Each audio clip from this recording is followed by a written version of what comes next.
The day before the college entrance exam, I saw that Zhang Chen was planning to go to Shenzhen to start a business with a woman he had only known for a month. I contacted his parents immediately. He was forcibly brought back, took the exam, and later, we both got into Peking University. After graduation, we got married. I thought happiness would follow, but instead, I walked straight into hell. I endured his torment every day, which cost me our child. And it went on until I attempted to take my own life. In his final moments, he said, "Let me go to hell and atone to that woman." When I opened my eyes again, I had been reborn. On the very night before the college entrance exam, 1, Zhang Chen, I've made up my mind. I plan to leave first thing tomorrow morning. Let's go to Shenzhen and start a business together. What do you think? Alright. I'll meet you at the station first thing tomorrow morning. Don't be late. Reborn. On the eve of the college entrance exam, I once again saw these two messages on Zhang Chen's phone. I even suspect that Zhang Chen deliberately let me see those two texts. Tomorrow is the day of the exam, and this time, I chose to pretend I never saw them. That's right, I'd been reborn. Reborn on the eve of the college entrance exam. It's the same scene as my past life, and I saw this text message just as unexpectedly. The only difference is, this time I won't foolishly share this news with his parents. They dragged him back from the train station and forced him to take the college entrance exam. In the end, he and I were admitted to the same university, Peking University, nor would it have led to him, nursing a grudge after graduation, proposing to me out of spite. I, foolishly thinking I could win him over despite knowing he loved Su Yan, accepted. That was the moment I stepped into hell. He began his revenge. Convinced that I had ruined his relationship with Su Yan, this ultimately led to Su Yan encountering criminals in Shenzhen, who robbed and murdered her. He was violent towards me from time to time. After I became pregnant, he used the name of love to torment me in every way possible, making even my family believe it was justified, but I suffered severe psychological trauma and developed major depression. My 5-month pregnancy ended in a miscarriage due to chronic sleep deprivation, malnutrition, and mental breakdown. I lost the will to live. After I attempted suicide, as I lay dying, he told me it was all revenge for Su Yan. I deserved to go to hell and atone to her. Let me die consumed by resentment. So this time, I'll step aside for you. This time, run away together and be happy. I won't tell his parents anymore. I won't stand in your way anymore. Please, just stay together and stop dragging innocent people into this mess. 2. The college entrance exam arrived as scheduled, and I threw myself into the tests with full focus. After answering the final question, I let out a long sigh of relief. Looking up at the sky, I imagined my future university life, my heart filled with boundless hope. Sweetie, it's over. The exams are finally over. I had just stepped out of the exam hall when I saw Zhang Chen's parents rushing towards me, their faces etched with worry. Uncle, Auntie, what's wrong, sweetie? Zhang Chen is missing. He's gone. Have you seen him anywhere? Zhang Chen's mother was so frantic she could barely speak coherently. She grabbed my hand, tears streaming down her face. Zhang Chen's father said anxiously, Nan, you're the closest to him. Did he mention where he was going? We've looked everywhere and can't reach him on his phone. We're worried sick. Seeing their anxious faces, I was torn inside. If I just told them that Zhang Chen had run off with someone, they could find him. But in my past life, out of kindness, I saved Zhang Chen, and he ended up resenting me for it. This time around, I've decided to let him be. I won't meddle in his affairs. He can go wherever he pleases. Whether he thrives or falters is entirely up to his own fate. I fought back the guilt and didn't tell them. They were truly good to me, but I chose my own life. Uncle, Auntie, I don't know. I haven't seen him since the exams started. Seeing me shake my head, Zhang Chen's parents were crestfallen, with no other options left. They reluctantly called the police for help. Watching their anxious expressions, I felt a pang of sympathy in my heart. I looked up at Zhang Chen's mother. Her eyes were bloodshot, and she looked utterly exhausted, clearly having gone without rest for a long time. I took out my phone and sent a message to Zhang Chen. Your parents are going out of their minds looking for you. Your mother's health isn't good. I'm afraid she can't take much more of this. Soon, Zhang Chen replied to my message.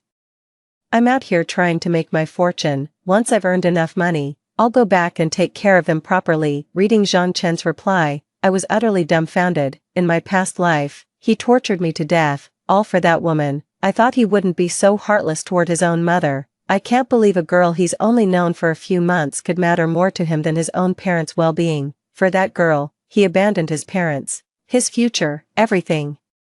Remembering the cruel things he said to me for her sake, the last shred of goodwill I had for him finally vanished. 3. After the exams, I received my acceptance letter from Peking University. My dad was so overjoyed he tried to pick me up and spin me around, but he's not as young as he used to be and nearly threw his back out. My mom was grinning from ear to ear and immediately announced she was taking me on a trip to celebrate. Meanwhile, I heard the police had located Zhang Chen, his parents. Upon learning he had gone to Shenzhen, immediately set off to bring him back. For a month during the summer vacation, my family and I were traveling. It was a rare period of leisure for me. My parents are usually busy with their business, so having them with me for so long was a real treat. I had a wonderful time. After returning from our trip, I saw Zhang Chen and Su Yan. They were holding hands. Zhang Chen greeted me with a smile, while Su Yan kept her head down, looking bashful. Seeing their hands clasped tightly together, I couldn't help but feel a pang in my heart, but it was just a fleeting moment. I quickly composed myself and smiled at Zhang Chen. Long time no see. Congratulations on finding true love. Zhang Chen's grip on Su Yan's hand faltered for a second. He looked up at me and offered a strained smile. Thank you, and congratulations to you on getting into Peking University. I could tell his smile was forced. Not long after, I received the school's military training notice, telling us to prepare in advance. I heard that Zhang Chen also decided to repeat the school year. He will retake the college entrance exam next year. He's a top student who always had excellent grades. Getting into a good university should have been a walk in the park for him.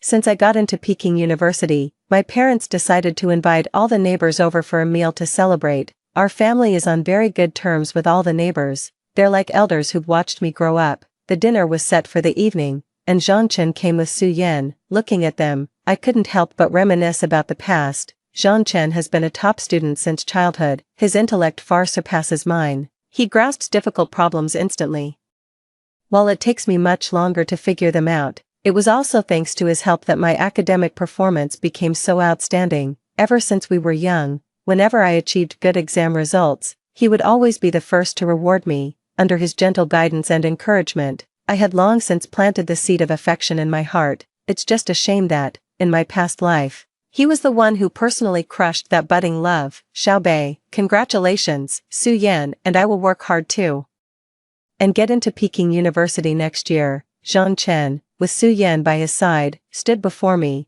pulling me out of my reverie. I looked at them, gave a slight, wry smile, and said softly, "Thank you, I wish you success as well." At the banquet, Zhang Chen's parents wore strained smiles and would occasionally steal glances at me. Perhaps they knew there was no future for their son and me, or perhaps they were too ashamed to make any more jokes. After the meal, us younger folks and the women all headed home, leaving my dad and a group of uncles and elders from the neighborhood, the men, to continue drinking. The next day, Dad got up, sat at the dining table, and over breakfast, started talking about what happened after last night's banquet. The Zhang family has had the worst luck imaginable. Zhang Chen took out a loan of over 500,000 yuan to do business in Shenzhen, only to be scammed and lose everything. He almost didn't make it back home. The most infuriating part is that Zhang Chen, the one in debt, actually threatened his own parents. He said he wouldn't leave unless they also paid to get Su Yan back. That cost them another 300,000 plus yuan. Just like that, the life savings the old couple had worked their whole lives for were completely gone. My mother chimed in that Su Yan is nothing but trouble. The Zhang family is truly cursed to have ended up with a woman like her. Zhang Chen was such a sensible and well-behaved boy when he was young. Who would have thought he'd fall for some wild girl with a shady background? To be honest, I used to think about having Zhang Chen as our son-in-law, but now, before Dad could finish, I cut him off. "Dad, I'll bring home a truly good husband for you one day." Hearing my words, a relieved and gratified smile spread across my father's face. He patted my shoulder and said, "That's my girl, I believe in you. Our little Bay is sure to find someone truly worthy of spending her life with." The next day, my parents saw me off at the bus station, as the school had already sent out the military training notice. As soon as we stepped out, we saw Zhang Chen's parents, who were also there to send him off to his college entrance exam retake class. Their faces held a trace of awkwardness and helplessness, yet they managed to maintain a smile. "Take care on your journey, Xiaobei." Zhang Chen's mother waved to me. "Thank you, Auntie," Please take good care of yourselves too. I waved back. Zhang Chen's parents looked at me with undisguised envy. Peking University is the dream school for countless families. They used to joke all the time that I was their child bride, and they truly treated me very well. Ever since Su Yan moved in, that household hasn't known a single day of peace. You can hear them arguing every day, and they hardly ever chat with the neighbors anymore. They're probably too ashamed to show their faces. Watching Zhang Chen and Su Yan walk hand in hand to their tutoring class, we got in our car and headed for the airport. In the car, Dad finally vented, bringing that woman along to study. What a joke. He's probably just going to spend all day. Mom gave Dad a light smack on the shoulder. Watch your language in front of our daughter. 5. My days at school were incredibly fulfilling. I met many outstanding classmates. And everyone was working very hard. Before I knew it, more than half the semester had flown by. Every time my dad came to Beijing on business, he'd look me up. He'd say it was to treat me to a good meal, but really, he just wanted to gossip about Zhang Chen. He knew how I felt about Zhang Chen, so Dad would come and tell me all the latest unflattering stories about him, just to cheer me up. It's true what they say, no one knows a daughter like her father. My dad said it from the start, bringing a girl along to study is just, well, a joke. Old Zhang saw his son's grades and came straight to me for a drink. In the first mock exam, Zhang Chen scored 587, while Su Yan didn't even break 200. They became the laughingstock of the whole school. I was shocked. Zhang Chen used to easily score around 700. With a bit of effort, he could hit 720, exactly. With grades like that, he's clearly been fooling around at school, slacking off. He's just coasting on his past performance. You wouldn't believe it. The moment the grades came out, old Zhang rushed to the school and gave Zhang Chen a beating. Zhang Chen's mother slapped Su Yan and called her a homewrecker right in public. Then, Su Yan turned around and hit her back. The whole thing blew up. Old Zhang threatened to disown his son and cut off his allowance. Dad leaned in and said in a hushed, mysterious tone, "Guess what happened next?" I shot him a glance. And after taking a sip of his drink, Dad said, after just a few days without money, Su Yan threatened to break up with Zhang Chen. Old Zhang was over the moon about it, but then Zhang Chen went straight to his father, old Zhang, and actually drank pesticide to force him into giving him an allowance. Old Zhang was frantic. Zhang Chen is his only son, after all, so he rushed him to the hospital. Turns out the kid was clever. He drank the mildest kind of pesticide. He's fine. But he gave old Zhang and the whole family a real scare. Even his grandfather showed up, gave old Zhang a beating, and after that, he had no choice but to give in. After that kid recovered, he took the money and went straight to Su Yan. Old Zhang was hopping mad. Sigh. In just 3 months, half of old Zhang's hair has turned white. He must have done something terrible in a past life to be saddled with such a good-for-nothing son. My dad and I ate for over an hour. Listening to the story about Zhang Chen, I genuinely feel it's such a raw deal for Uncle Zhang and Auntie Zhang, but there was nothing I could do. I knew exactly how obsessed Zhang Chen was with Su Yan. My own safety had to come first. 6. When the semester ended and I returned home, my parents had a hearty dinner waiting for me. My parents told me that Aunt Zhang was in the hospital. She had always been so good to me. Back when my parents were busy with their business, they often relied on her to help look after me. Dad said, after dinner, let's go visit Auntie Zhang together. I nodded in agreement. When our family arrived at the hospital, the first sight of Uncle Zhang was a shock. The once robust middle-aged man now looked like a frail old man in his 70s or 80s. After greeting them politely, I walked into the hospital room. As I set down the gifts and saw Auntie Zhang's condition, my heart sank. She looked terrifyingly gaunt and emaciated, nothing but skin and bones. I can understand that feeling. In my past life, after I married Zhang Chen, I never had a single good day. I ended up so depressed that I had a miscarriage, and that's why I chose to end my own life. But in this life, it's his parents instead. I can't even imagine what could turn someone who was such an outstanding student into this. To drive his own parents to such a state, this Su Yan must have some truly masterful tricks when it comes to controlling men. I used to think Su Yan was just a troublemaker, but now I see she's far more complex than I ever imagined. Chapter 2. His mother is this gravely ill, and her son is nowhere to be found. I peeled and cut up some fruit for Auntie Zhang. As she ate it, she began to cry. She opened her mouth a few times as if to say something, but upon seeing my parents, she closed it again. It wasn't until my mom went to the restroom and Uncle Zhang led my dad to the smoking area that Auntie Zhang finally took my hand and said, "Xiaobei, I've always been good to you, haven't I?" I nodded. Aunt Zhang continued, "I've never asked you for anything in my life. I know you've always liked Zhang Chen. You're much prettier than that vixen Su Yan. Could you go and win him back for me? Drive that homewrecker away. I'll give you all my family's wealth. Just make him change his mind." Seeing Aunt Zhang's pleading expression, my heart ached for her. But how could I possibly agree? That would be the death of me. Gritting my teeth, I shook my head and said, "Aunt Zhang, I can't do that." Auntie Zhang is truly at her wit's end. That foolish boy is completely out of his mind. I'm swallowing my pride to beg you, please, as a kindness, help your auntie. I'll treat you like a princess, I promise. Auntie Zhang began to cry. Auntie Zhang, ask me to do something I can actually manage. You know how Zhang Chen is right now. You and the others can still reason with him and he might listen. If I go, I'm afraid I'd be risking my life. Auntie Zhang shook her head. No, that won't happen. You're so beautiful. How could that vixen Su Yan possibly compare to you? You can definitely do it. Just then, Mom came out of the bathroom, forcing Aunt Zhang to stop. It was such an awkward and heartless situation to discuss. 7. After sitting for a while longer, we headed home. On our way out, we ran into Zhang Chen. I merely gave him a nod in greeting, while my parents didn't even glance his way. On the drive back, Mom finally spoke up. "What did Auntie Zhang say to you? Did she make some unreasonable request?" The moment I showed up, she clammed up and couldn't even look me in the eye. I explained the whole situation. Dad was the first to react, his voice rising with agitation. "Absolutely not. Over my dead body would we have anything to do with that good-for-nothing? Zhang Chen is nothing but trouble. Any family that gets involved with him is asking for misfortune." Worried I might naively dive headfirst into this mess, Mom added, "Ever since Auntie Zhang was beaten up by Su Yan at the school that time, her health has been poor, and now it's just getting worse and worse. The doctor said her body is worn out from overwork and long-term depression, combined with her age.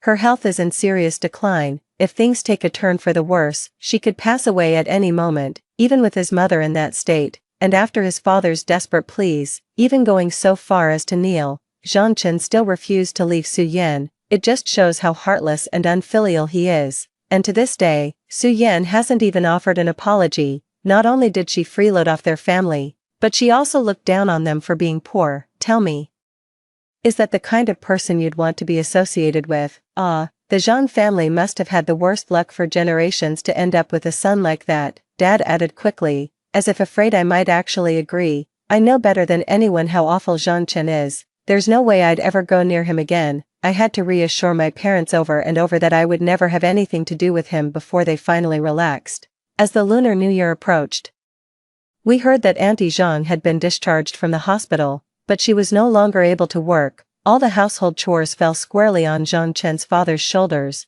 Zhang Chen himself was nowhere to be found at this time. It was only because the neighbors pitched in to look after Auntie Zhang whenever they had a spare moment that Uncle Zhang could catch a break. People talked about Zhang Chen even more, and the criticism behind his back was relentless. On New Year's Eve, loud arguments erupted from Zhang Chen's home. The neighbors could clearly hear his father's furious roars and his mother's sobbing. His parents and the neighbors, thinking something terrible had happened, rushed over to see if they could help, but as soon as they reached the door, they heard Su Yan's agonized screams and Zhang Chen's desperate pleas for mercy. The neighbors all turned back and went home, each secretly wishing for Su Yan to get a good beating. The harsher, the more satisfying. Everyone was gathered outside their doors watching, completely forgetting about the New Year's Eve dinner. Our whole family was crowded at the window watching, and the New Year's Eve feast just didn't seem appealing anymore. 8. To our surprise, the police and an ambulance arrived shortly after. They went into Uncle Zhang's house and took him away. Su Yan, covered in blood, was carried away by the ambulance. Zhang Chen, also bloodied, went with her in the ambulance. Only then did everyone go to their house to check. Dad went too, telling Mom and me to stay inside, but Mom and I couldn't resist. We went outside, gossiping with the neighbors about the incident and watching from a distance. Later, Auntie Wang invited the weeping Auntie Zhang over to spend the New Year together, with several other women there to console her. After Dad came home and the family finished the New Year's Eve dinner, he said he was going to visit old Zhang at the police station and asked Mom to pack some food for him. It's New Year's Eve, after all, we can't let him go hungry. Or people will say we're terrible neighbors. Dad didn't come back until midnight. When we pressed him for details, he finally told us that Zhang Chen had originally planned to stay home and help his father out after his mother was discharged from the hospital. But Su Yan said young people should live it up, otherwise they'll regret not doing things when they're old. We don't live to work, but to enjoy life, otherwise, what's the difference between living and being dead? Then, Zhang Chen just up and left his parents to go traveling. That was bad enough, but just 2 days after he got back, his father got a debt collection call. It turned out they had taken out an online loan for the trip and spent 100,000. A huge fight broke out. Uncle Zhang, in a fit of rage, hit Su Yan with a rolling pin and injured her. Zhang Chen's pleas fell on deaf ears, and he actually ended up fighting with his own father. It was Aunt Zhang who called the police, afraid that Uncle Zhang would be hurt by his good-for-nothing son. If that happened, there really would be no one left to take care of the family. That homewrecker deserves to die. How can a woman like that even exist in this world? Mom was so angry she couldn't sleep, but I was strangely calm. I'd endured all this in my past life, suffering from long-term insomnia and nervous exhaustion. Perhaps the neighbors couldn't stand it either. The next day, a group of them went to the police station to plead for Zhang Chen's father, explaining Su Yan's wrongdoing. Combined with it being the holiday season, the police let him go for the time being. No sooner had everyone brought Uncle Zhang back home than Zhang Chen rushed in, thrusting his hand out at his father. Su Yan's injuries from your beating are severe. The hospital is demanding 20,000 for the medical bills. Uncle Zhang was so furious he nearly fainted. The neighbor uncles couldn't stand to watch any longer, and my dad was the first to charge forward and slap Zhang Chen. Are you even human, you bastard? How did our Zhang family ever produce a beast like you? Then, the eldest uncle roared, tie this brat up. Let that vixen die in the hospital. Everyone swarmed forward. No matter how Zhang Chen struggled, he was no match for these hardened, older men. He was quickly tied up. Uncle Zhang watched from the side, his hands trembling with rage. This is our family's business, none of your concern. A life is at stake here. The doctor said Su Yan has a head injury. If she doesn't get help, she could be in real danger. Zhang Chen shouted, but no one paid him any mind, tying him to a nearby tree instead. Hearing him still call out for Su Yan, Uncle Zhang picked up a branch from the ground and began whipping Zhang Chen furiously. At first, he kept yelling to save Su Yan, but after more than a dozen lashes, the pain forced Zhang Chen to start begging for mercy. Dad, I was wrong. Please, save her first. If Su Yan dies, you'll go to jail. I'd rather be shot than save that vixen. What sin did I commit in a past life to be cursed with a beast like you for a son? After breaking the branch, Uncle Zhang sat down beside it, panting for breath. This time, no one paid him any mind. Zhang Chen's father was pulled away by the men around him to drink and eat, while his mother was led off by the neighbor aunts to chat about everyday matters. As the hospital couldn't reach Zhang Chen, they called the police, and the officers showed up once again. 9. After the police understood the situation, they were at a loss and contacted Su Yan's family. It turned out that Su Yan had been raised by her grandparents since childhood. After her parents divorced, their whereabouts were unknown. Her grandparents also passed away one after the other during her second and third years of middle school. After graduating from junior high, she drifted through life on the streets. In the end, the police could only inform them that since it was Zhang Chen's father who did the beating, he was legally obligated to cover the medical expenses. Failure to do so would be against the law, but this time, Uncle Zhang's family was truly strapped for cash. Having spent a considerable amount on Aunt Zhang's medical treatment, they still hadn't repaid the 100,000 yuan borrowed for their trip. The neighbors couldn't just stand by and watch Uncle Zhang face legal consequences over the medical bills, so they each chipped in 2,000 yuan to cover the cost. He even comforted Uncle Zhang, saying that at least putting that homewrecker in the hospital felt satisfying. Over at the hospital, they just gave Su Yan emergency treatment to stabilize her. Keeping her alive was the only priority. Later, Zhang Chen was let go. You can't keep someone tied up forever. The moment he was free, he went straight to find Su Yan, which infuriated his father so much he smashed bowls at home in a rage. Afterwards, word got around that once Su Yan was discharged, Zhang Chen left with her. This time, his parents didn't go after him, they simply acted as if they never had a son. In fact, it was at home where things grew quiet. The neighbors would often invite them over for meals and drinks, offering comfort and support. For more than 3 years after that, I never saw Zhang Chen again. after graduation, my dad asked me to come back home to build my career, and I agreed. When I returned, my parents told me that Zhang Chen and Su Yan had gotten married and had invited the neighbors to their wedding banquet. I heard he was working for a boss out of town and was getting by all right.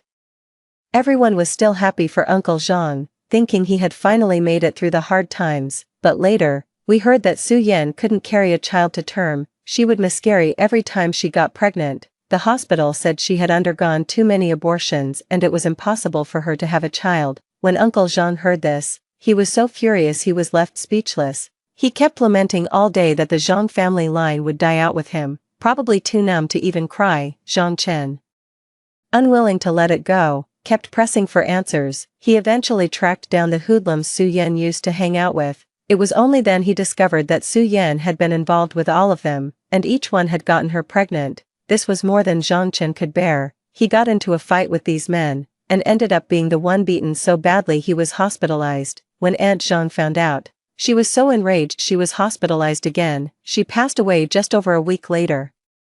The neighbors and the Zhang family relatives came together to lay Aunt Zhang to rest. I was there at the funeral, watching Zhang Chen kneel before the grave in his mourning clothes. Relatives from both his father's and his aunt's families had all come. Right there in front of the tombstone, his own uncles and maternal uncles gave Zhang Chen a severe beating. As for Uncle Zhang, he seemed to have become somewhat vacant, sitting off to the side and staring blankly. Everyone had thought that after this incident, Zhang Chen would finally come to his senses. Barely a week after Aunt Zhang's death, Zhang Chen went running to find Su Yan again. This time, no one paid him any mind, not even Uncle Zhang, who would just wake up and sit by the front door every day. The neighbors would take turns inviting Uncle Zhang to eat with them. Over the past 6 months, thanks to my excellent performance at work and my dad's connections, I was promoted to a mid-level management position at the company, with an annual salary now exceeding 500,000 yuan. My parents were taking me out to celebrate my promotion and raise when, just around the corner from our street, we saw Zhang Chen being beaten up by 5 guys. My dad's heart went out to him, and he rushed over to intervene, shouting, "Stop it, I've already called the police." A guy with red hair looked my dad up and down and yelled, "Hey old man, sticking your nose in, are you? This punk owes us money. If you want to get involved, fine, you can pay up for him. I don't owe you a damn thing." "You're lying," Zhang Chen shouted. 2 thugs stepped forward and immediately kicked him. "You think there's no law here? Is that it?" Dad rushed over, shoved the thugs aside, and pointed at them. "You lay another finger on him, and I'll sue you for every penny you've got. This whole place is on camera." 3 of the thugs moved to attack again, but the red-haired one held them back and laughed. "Listen, old man, you look like a guy with money, so I'll spell it out for you. This punk's been messing with my girl. He promised to hand over his paycheck every month, and this time he didn't pay up. He's been freeloading off my woman. Tell me, doesn't he deserve a beating?" Dad was shocked and smacked Zhang Chen on the head. "You little punk, you're fooling around with women now." "No, Su Yan is my wife. I was just giving the money to her. This month, the bank suddenly seized my salary out of the blue. They said I had old debts, so they're only leaving me 1,000 for living expenses each month." Zhang Chen wore a look of utter grievance. "Su Yan, you're still hanging out with this homewrecker." Dad was speechless.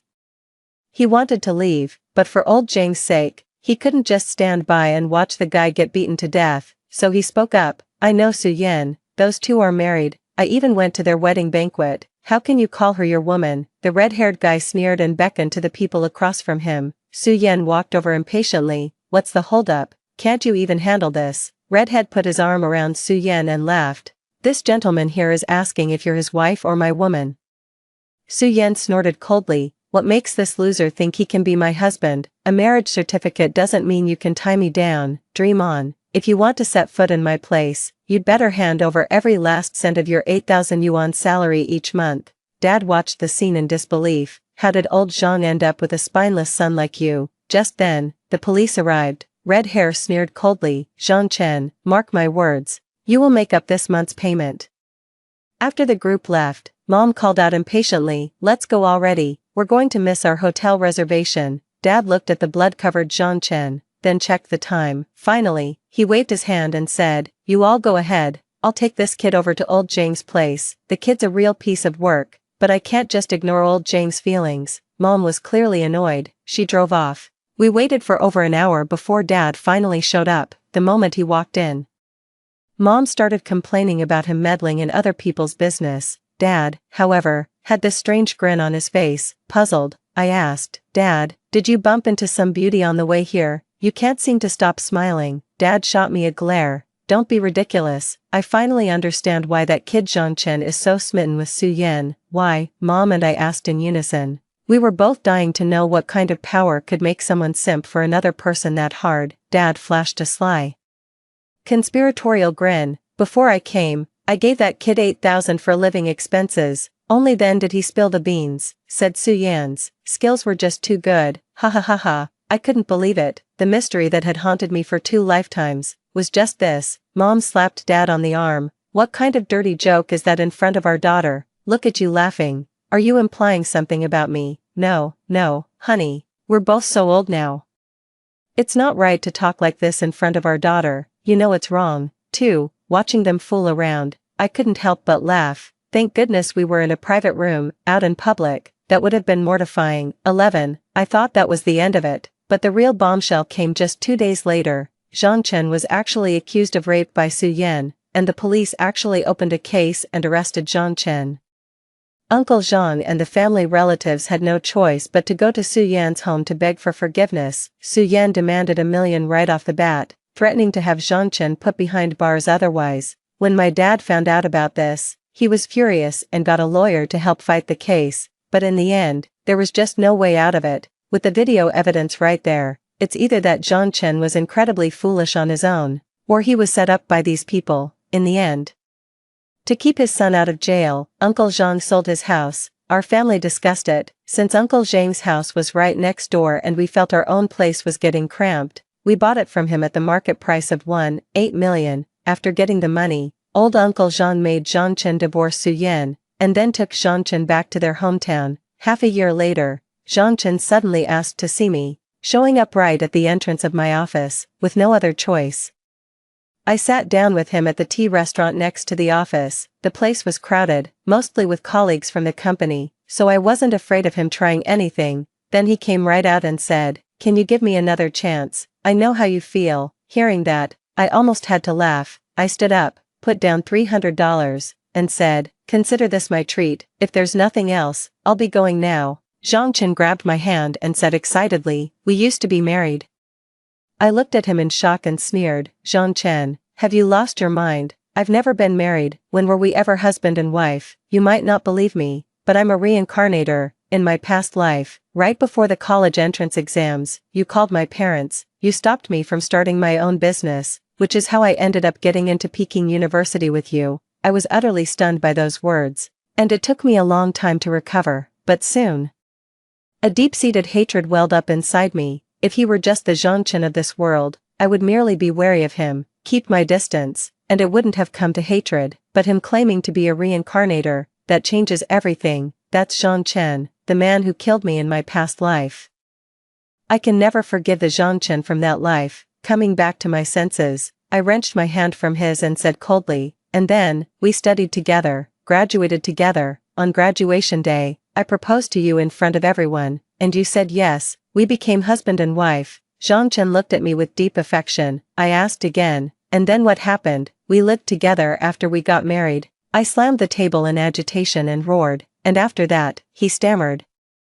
"We lived happily ever after." "Of course, happiness," I shouted, drawing stares from many in the restaurant. "What if I told you I'm a reincarnator too?" He was shocked, his face a mask of disbelief. I said, enunciating every word, "You won't say it. Fine, I'll tell you. You hated me for ruining your relationship with Su Yan. You married me just to torment me. After I got pregnant, you nagged me every day, gave me the silent treatment, forced me to do all the housework, and beat me if I refused.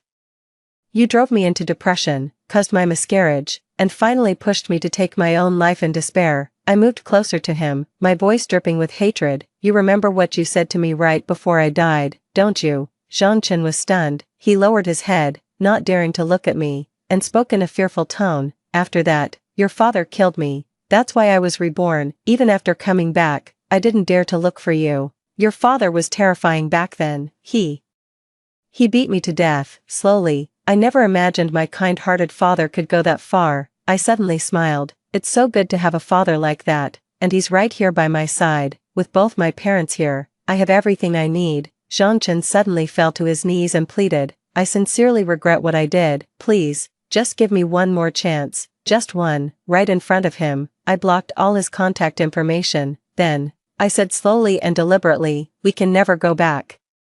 The fact that I haven't tried to destroy you is my last act of mercy. With that, I left, leaving a stunned Zhangchen behind. I never saw Zhangchen again after that. I later heard that Zhangchen went to find Su Yan again, but this time it wasn't to reconcile. He killed Su Yan and those 5 thugs, and then he took his own life. I can understand that by taking his own life, he might have been hoping for a rebirth. I don't know if he truly got one, but no matter how many times over, I could never choose Zhangchen again. There are better people in this world for me to cherish. My parents. Story 2. On the day my childhood sweetheart got engaged to someone else, I was involved in a plane crash. The person who came to collect my body was Chen Yizhua, whom I once called a hateful person. He dropped everything and chose to commit suicide, to go to hell with me. In my new life, I knocked on Chen Yizhua's door in the heavy rain. In his astonished eyes, I pulled his sleeves. Chen Yizhou, shall we get married? The man's eyes suddenly turned red, but he shook my hand off indifferently. Is it fun to tease me? That night, I was shivering in the rain. Chen Yizhou opened the door with a murderous look on his face, sighed, and pulled me into his arms. Shintang, I'm just a dog you raised. When I opened my eyes again, I was awakened by a cool breeze. I got up and closed the window. The weather has just begun to turn to autumn.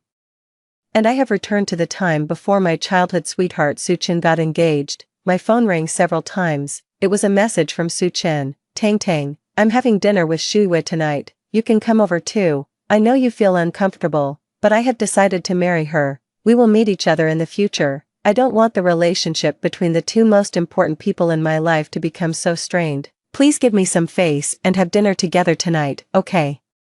Looking at the messages popping up on my phone, I sneered. In my previous life, I had always been devoted to Su Chen. He promised me that we would get married after graduating from college. I never worry that Su Chen will go back on his word, because I know that with our childhood sweetheart relationship, he will marry me one day. But later, a girl named Shu Yu appeared in Su Chen's life. She always liked to tease Su Chen, often making him blush. I would also kiss his cheek and say, "You are so cute." When he is angry, I watched Su Chen fall step by step. He said that after Shu Yu appeared, he finally understood what it felt like to be in love. He said she was his light and his salvation. He also said that he would never marry anyone except Shu Yu in this life. He forgot everything he had promised me and cruelly and decisively made me accept the reality. In my previous life, on the day he and Shu Yu got engaged, I was on a business trip in Los Angeles. When I heard the news, I was devastated. I immediately turned down all my work and bought a plane ticket to rush back home. Maybe it was God's will that I couldn't stop them from getting together. That day, the plane I was on crashed. At the moment when the cabin was falling rapidly, I felt more regretful. I don't think I should die like this. What I am even more unwilling to accept is that I lost my life in vain for a man who didn't love me, too. After I died, my soul has been wandering around the place where the plane crashed. The media reported the incident as soon as possible, and the only person who came to collect my body was Chen Yizhua, the person I once hated the most. He rushed to the scene with red eyes. He let his hands dig into the ground until it was bloody, but he still refused to stop. Chen Yizhou kept calling my name. The overwhelming grief made his eyes go dark and he passed out. Later, he committed suicide by taking pills in his villa. When they were found, the best time for rescue had already passed. The suicide note in the study only had one sentence: "Don't be afraid, Tang Tang, I'm here to accompany you." Maybe Chen Yizhua's obsession was too deep, and I came back to life again, feeling the fresh breath. I just felt like it's been a long time. This time, I decided to take good care of Chen Yizhua. This man who once gave his life to me, he loved me so much. But I was blind in my previous life and let him down. Thinking of this, I opened the chat interface on my phone, replied to Su Chen with a short message: "I have no objection to whoever you marry, just don't contact me anymore." After sending this, I quickly turned off my phone. It was getting dark outside the window. At this point, Chen Yizhua should have finished get off work. When I changed my clothes and went out, the weather news was on TV. From 18:30 tonight, there will be heavy rainfall in the city. Please bring rain gear when going out.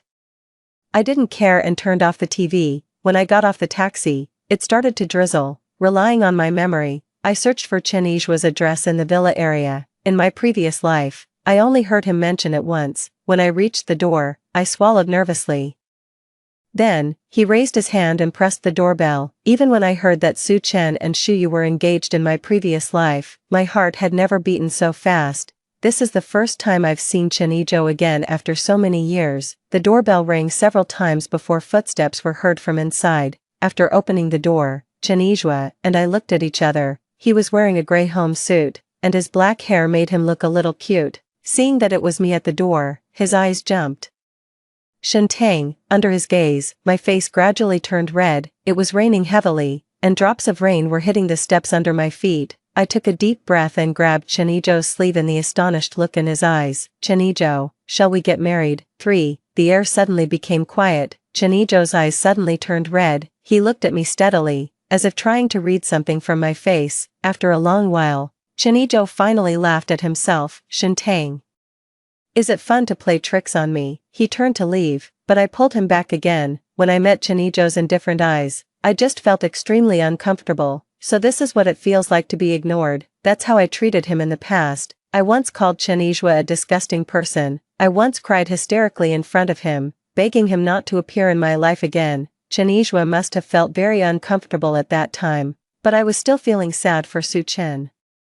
And my mind was entirely on another man. I deserved to die. Thinking of this, my eyes became more determined. Chen Yizhou, I know you don't believe me now, but I am sincere about getting married. I want to be with you. Chen Yizhou's eyes deepened and he lowered his eyelids. The moment I closed the door, I heard Chen Yizhou's cold voice. It's raining, let's go back early. Just like that, Chen Yizhou locked me out. The heavy rain roared and hit me in protest. I tried my best to move inside, but half of my body was still wet. In the early autumn weather, the rain brings a chilly chill. I stood there, not moving a step. After closing the door, Chen Yizhou forced himself to go to the study to continue working. He has been doing this for 2 days in a row. The project had reached its final stages and he had to keep an eye on it, but the woman outside the door made him upset and unable to concentrate. She suddenly came to him today and said she wanted to get married, which really scared him. In the past, such words would never come out of Shen Tang's mouth. At one point, Chen Yizhou thought he was suffering from lovesickness and was hallucinating, but seeing her determined eyes, Chen Yizhou was inevitably moved. He hardened his heart and forced himself to stop caring about her. 10 minutes passed. The surveillance on the computer showed that she had not left yet. Even though she was shivering with cold, she still waited stubbornly for him to come out. It's so persistent. Chen Yizhou shook his head helplessly, but finally softened his heart. He went to the bathroom to get a large clean towel and walked quickly to the entrance. I was standing at the door, shivering all over with cold. Just when I thought Chen Yizhou would ignore me, the door opened. A clean towel quickly blocked my view. Then, I felt myself being pulled into a warm embrace. Chen Yizhou's hoarse voice sounded in my ears. Shen Tang, I'm just a dog you raised. I've decided not to like you anymore.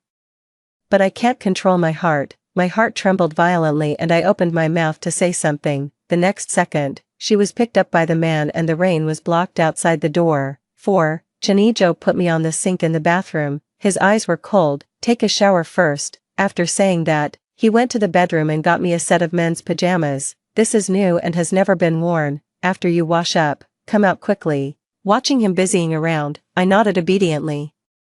The bathroom door was closed by Chen Yizhou. I looked at the furnishings in the bathroom and it was obvious that no woman had ever been here. This realization made me inexplicably excited. When I dried my hair and walked out, Chen Yizhou was sitting in the study looking through some documents. Seeing me come out, he waved for me to come over. Drink this. Chen Yizhou raised his hand and handed me the prepared cold medicine. The cup was still warm, and I drank it all in one gulp.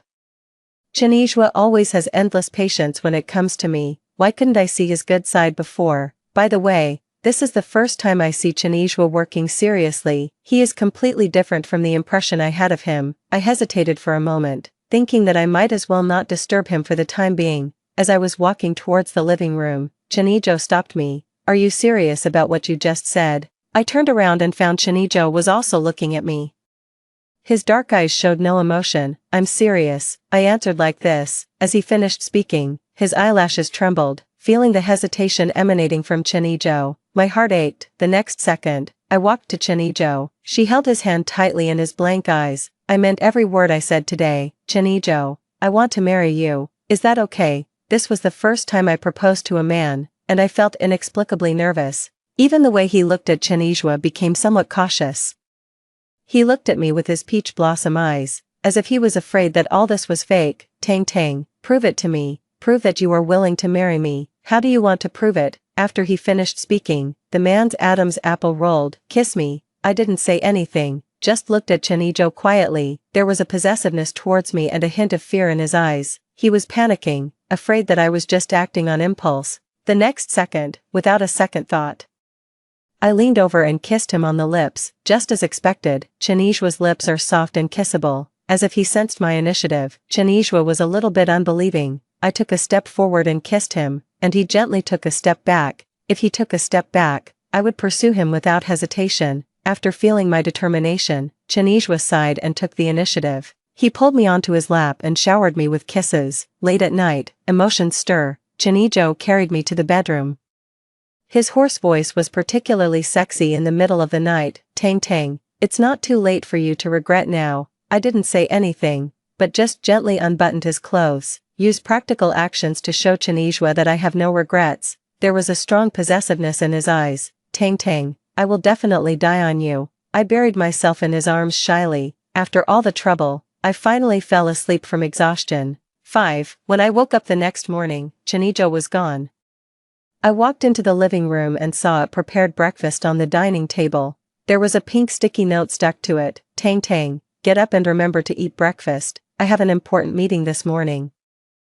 I will come back to pick you up after I finish my work. We will go to get the certificate. When I saw the words, get the certificate, I couldn't help blushing. Chinijo is really efficient. Get married when you say you will. Without any delay, I sat down in a good mood and ate the fried eggs Chinijo made for me. When I thought of him, the corners of my lips curled up slightly. While it was still early, I hailed a car and went straight home. I bought this house a few years ago. Although it's not big, it can be considered a home in this city. When I went downstairs with my ID, Chinijo was waiting for me in the car. I'll call a moving company later to move all your stuff to my place. He buckled my seatbelt expertly, his tone leaving no room for doubt. Seeing that I nodded without objection, Chinijo chuckled. He suddenly came closer and looked at me with his peach blossom eyes. Are you ready to be Mrs. Chen? My heart skipped a beat. Why didn't I realize before that Chinijo really likes to play tricks on people? I pursed my lips and kissed Chinijo on the lips without hesitation. The man's smile suddenly froze, and a suspicious blush appeared on his fair face. Chinijo coughed twice and returned to his seat. Sitting in the passenger seat, my smile gradually grew. A pure-hearted man like Chinijo is so easy to control. After completing a series of procedures, Chinijo seemed to have settled down. He held my hand and called me wife over and over again. I responded to him over and over again. Chinijo's eyes turned from joy to redness. At the moment of tears, he kissed my lips passionately. From now on, you are mine. Tang Tang, do you know how happy I am? Do you know how happy I am? I know. During so many dark days, he was always watching me silently from behind. Watch me cry, watch me laugh, watch me chase another man. Now, it's my turn to love him well. 6. Late at night. After I came out of the shower, I turned on my cell phone. There were dozens of missed calls, all from Su Chen. The latest piece of information just now. Tang Tang, are you hiding from me? Tell me where you are now. I rubbed my brows with a headache and planned to tell him about the marriage. I heard footsteps behind me, and Chinijo picked me up sideways. I screamed and my phone accidentally fell on the bed. The man chuckled and didn't care. Wife, it's late, time to go to bed. The next second, his lips covered mine. Chinijo seems particularly anxious tonight. The words I spoke were swallowed up in the kiss. As they were making love, the clear sound of a cell phone ring filled the entire bedroom. Chinijo pretended not to hear and kissed her even more deeply. I was a little anxious and wanted to answer the phone. However, Chinijo grabbed my chin domineeringly and forced me to accept him. Tang Tang, pay attention, okay? But the bell rang and stopped, and rang again. There is a tendency to keep calling if you don't answer. After a long moment, Chinijo cursed inwardly. With an unsatisfied look on his face, he took my cell phone from the end of the bed. When Chinijo saw the two big words Su Chen, his face darkened. The tone was also much colder than before. Looking for you. I looked at Chinijo and pressed the answer button. The voice on the other end of the phone was more urgent than I expected. Tang Tang, I know you are angry with me.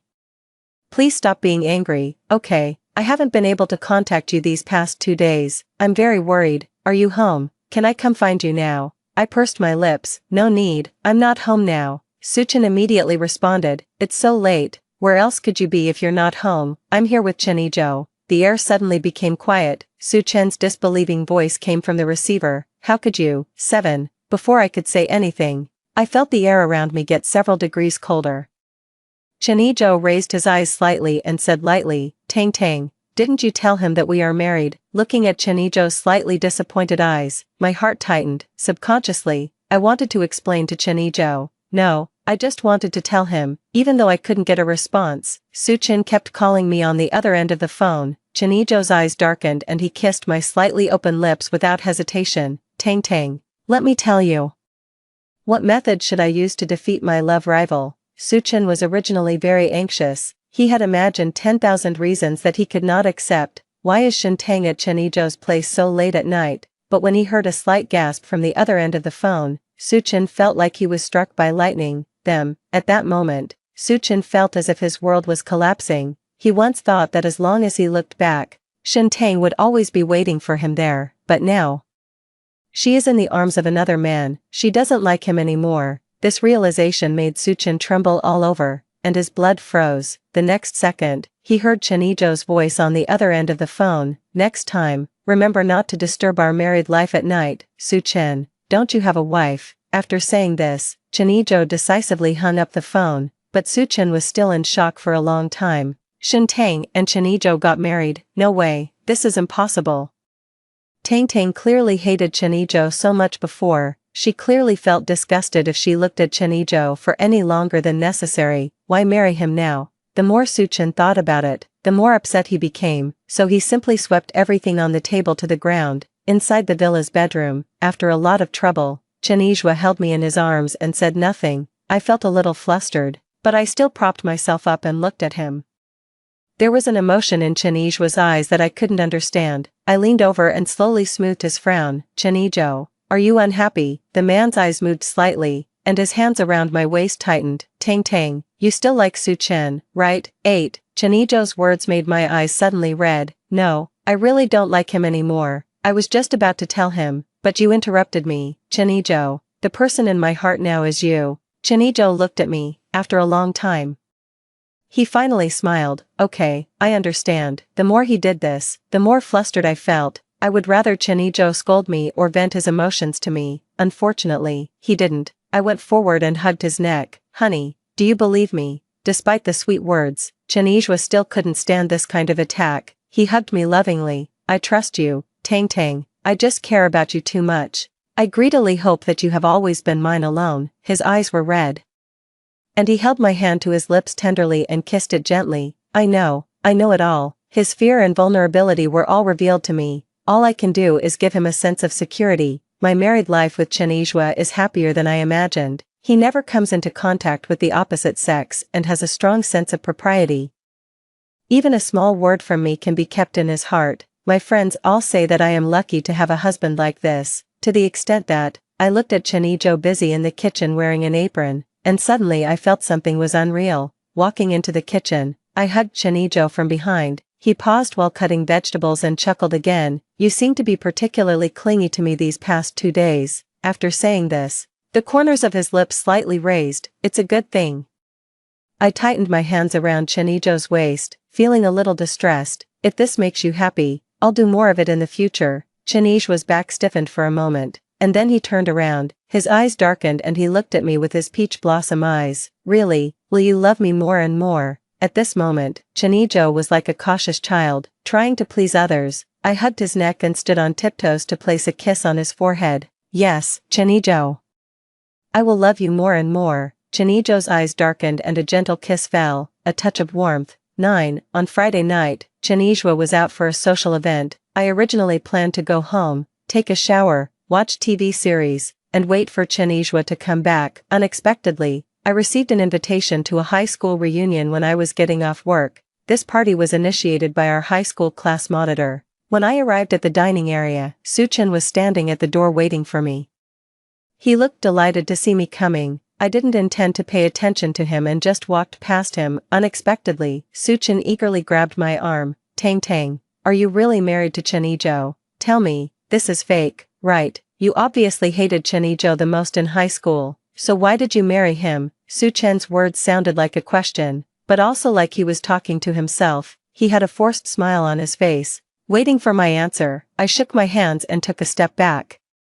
Do you think I should lie to you? Why? Because I love him. As soon as he finished speaking, I saw Su Chen's eyes turned red instantly. No way, you can't possibly love him. You clearly said that you would marry me after you graduated from college. Tang Tang, look at me. The person you love is me, right? Su Chen's eyes were bloodshot and he grabbed my shoulders tightly. I frowned in pain. And Su Chen let me go as if he had just woken up from a dream. Su Chen, who was the first to break our oath? Do you want me to say more? Has it never happened that you and Shuyu are going to get married? Or do you want both Shuyu and I? I'm telling you, you'd better give up on this idea. Seeing my firm tone, he hesitated to speak. I glanced at him and walked forward, but Su Chen's voice came from behind. Shuyu and I have broken up. I was bewildered before, and that's why I hurt your heart. Tang Tang, I regret it now. You and Chen Yizhou divorce.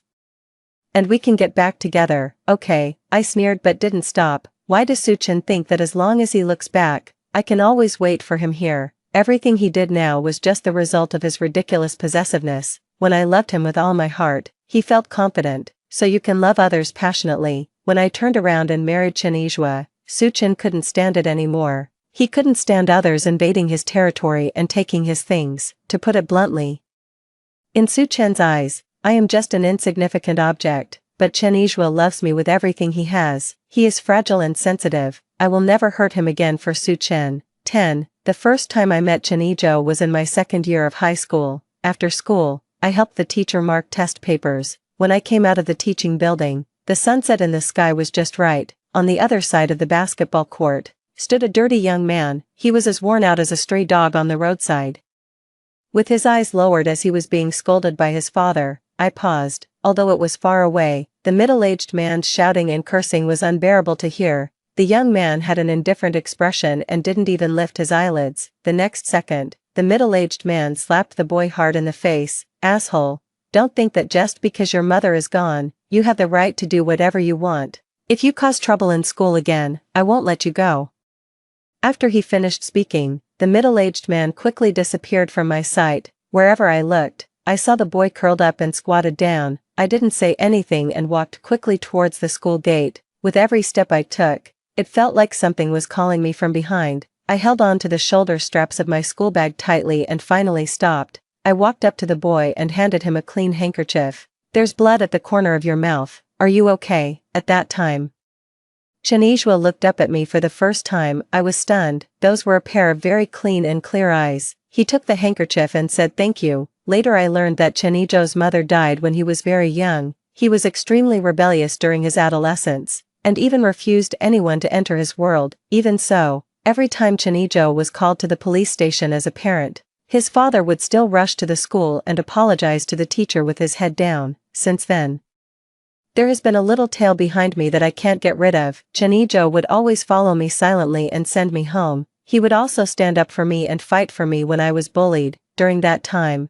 the rumor in school was that Chen Yizhou liked me. I finally couldn't stand it anymore. One time, I stopped Chen Yizhou in the dead of night. Just tell me what you want. At that time, Chen Yizhou chuckled, with a bitter smile. Shin Tang, all I want is you. What about you? Can you give it? That day, I cursed Chen Yizhou harshly and called him a pervert. I cried and begged him to stop following me and stop appearing in my world. I said, Chen Yizhou, you really make me sick. As they looked at each other, the light in Chen Yizhou's eyes gradually faded. Later, I started to avoid him and tried my best to create opportunities to be with Su Chen. However, even Su Chen couldn't ignore Chen Yizhou's presence. That's why he promised me that we would get married right after graduation. At that time, I looked at Chen Yizhou, who was hidden in the light and shadow. He agreed to Su Chen very deliberately and loudly, and Chen Yizhou never appeared in front of me again. 11. Pulling myself away from my memories, I was already standing at the door of the box. When I pushed the door open, the scene was very lively. Su Chen and I went in one after another, and everyone greeted me warmly. My former deskmate Xiaoyun pulled me over to sit down. Everyone was talking at once. But most of the conversation was just polite greetings. Shin Tang, you have been too low-key these years. You have never been at our gatherings. Yes, get together with us more often. We are all old classmates, I chuckled, busy with work. If Xiaoyun hadn't kept urging me this time, I naturally wouldn't have come. I never like this kind of occasion. Since Suchin entered the box, he has been chatting with the squad leader. His eyes would fall on me from time to time, making me feel a little uncomfortable. Sat there for about 10 minutes. I picked up my purse and went to the bathroom. While I was putting on makeup, my cell phone rang with a message. Chen Yizhou, Tang Tang. Are you having a party near the company? Me? How do you know? By the way, he sent Chen Yizhou a puzzled expression. I got a quick reply. I installed a positioning system in your phone. I twitched my lips. This man wants to keep track of my whereabouts at all times. When we returned to the box, they were playing Truth or Dare. I sat next to Xiaoyun and watched them have fun. Unexpectedly, the next second, the bottle mouth on the table was suddenly pointed at me. Someone in the crowd asked. Truth or Dare? I pursed my lips and chose the adventure. Several active students immediately became excited. Like this, you and Suchin stand face to face, and put your arms around his neck, say cheesy sweet nothings to him and kiss him on the cheek affectionately. As soon as he finished speaking, a burst of booing sound was heard. Everyone looked at Suchen and me with mischievous expressions, especially those who usually get along well with Suchen. The meaning in their eyes is more obvious. I frowned and immediately denied it. Change it. I really can't do this. Suchen's smile froze in an instant. Are you going to resist me this much even in games? I didn't say anything, and everyone started to persuade me. No way, no way. Shin Tang, are you so insolent? Hey, didn't you used to be with Suchen? Yeah, I also remember that you and Suchen had a good relationship back then. Did you break up? It's just a kiss on the cheek. There's no need to be so disappointing, right? Among those who mocked me, there were also some girls in my class. Xiaoyun was indignant for me. Isn't that a bit too much? What if Tang Tang is married now? Wouldn't you be destroying someone else's family by making such a fuss? One of the girls rolled her eyes. You also said it's just a possibility, so what if she doesn't get married? Xiaoyun was so angry that her face turned red and her neck became thick. I patted her hand soothingly and looked at everyone. I am married. My husband is more sensitive. He will be unhappy if I do this. 12. After I finished speaking, all eyes in the box were focused on me. Suchen's face turned blue and red. He stood up in shame and anger, and suddenly pulled me up. Then he leaned close to my ear. Tang Tang, do you really have to embarrass me in front of so many people? I was stunned. Then Suchen pulled my hands up and placed them on his neck. I struggled, but he locked my hands tighter, just when I was getting angry and embarrassed. The door of the box suddenly opened. Chen Yizhou stood at the door with a stern face, staring straight at Suchen and me. Who are you? Some people in the crowd looked at Chen Yizhou with displeased expressions. The next second, Chen Yizhou looked at him coldly. This look is full of oppression. The originally noisy box suddenly became quiet. Chen Yizhou stretched out his long legs, walked over and pulled me into his arms. He touched my red wrist with concern. Does it hurt? I shook my head and smiled at Chen Yizhou. He ruffled the strands of hair on my forehead. I have a bad temper, and my biggest weakness is protecting my wife. Shin Tang is now married. Please be careful when socializing in the future. If you offend my wife like this again, I will let you know the consequences. Chen Yizhou spoke, but his eyes were looking at Suchen. The two men's eyes met in the air, under the strong sense of oppression from Chen Yizhou. Suchen still looked away in embarrassment. After saying that, Chen Yizhou took my hand and left the box. Sitting in the passenger seat, I squeezed the seat belt nervously. Although Chen Yizhou had no expression on his face, he was driving very fast. I wanted to say something, but was ultimately scared back by his gloomy face. Late at night, Chen Yizhou held me tightly in his arms. He pulled the quilt closer to me to make sure I wouldn't catch a cold. I sniffed. Chen Yizhou, I want to talk to you about what happened tonight. It's okay, go to sleep. The words that were about to come out were interrupted softly. Chen Yizhou kissed my forehead, his voice flat. I wanted to say something, but I could hear the sound of even breathing above my head. Forget it, let's talk about it tomorrow. 13. I had a very long dream in which a man was chasing me. When I was startled awake, I subconsciously touched my side, but he woke up instantly when he touched the cold quilt. Chen Yizhou is not next to me. I was startled. Wearing slippers, he hurriedly opened the bedroom door. When Chen Yizhou was found, he was sitting alone in the audiovisual room. There were no lights on inside, and even the movie was playing on silent mode. I fumbled to turn on the light. and at first glance saw the embarrassed and pitiful Chenijo. He sat down on the carpet obediently. It seemed that he had maintained this posture for a long time. When he looked at me, his eyes were bloodshot. My heart skipped a beat and I walked over quickly. Can't sleep. Chenijo looked up at me, his voice a little hoarse. Then why don't you turn on the sound? I was afraid of disturbing you. I lowered my eyelids and held Chenijua's hand. In the past, Chenijua's big hands were always warm and dry, but tonight his hands were exceptionally cold. I took a blanket from the sofa and covered him with it with heartache. Next time you can't sleep, be sure to call me. Can I accompany you?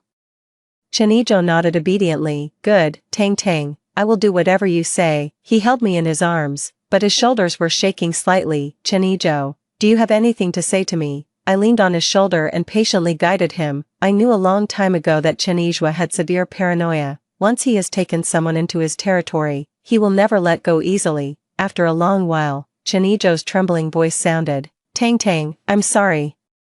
Although I know there's nothing between you and Su Chen, I still can't control my irritation. Even seeing you two standing together is unbearable for me. Before I got you, I thought that as long as you were willing to be with me, I would be willing to do anything. Then you married me, but I coveted your heart. I wanted your body and soul to belong to me. I know I'm being greedy, but I really can't help loving you. Every day I want you to stop talking to any other man in the world more than ever before. I'm really afraid that this morbid love will scare you. After he finished speaking, Chenijua choked up. His tears fell on my shoulders and burned my heart. Chenijua has always been a sensitive child. He lives in a dark world. He would be afraid of losing me, afraid of scaring me. Even though he was so unhappy about what happened tonight, he didn't dare to blame me. This kind of Chenijua really makes me feel sorry for him. 14. I stepped out of his arms and gently wiped Chenijua's tears. He looked at me cautiously, as if I were a child who had done something wrong. Tang Tang, please don't leave me. Okay, in my impression, Chenijo never cried even when he was slapped by his father.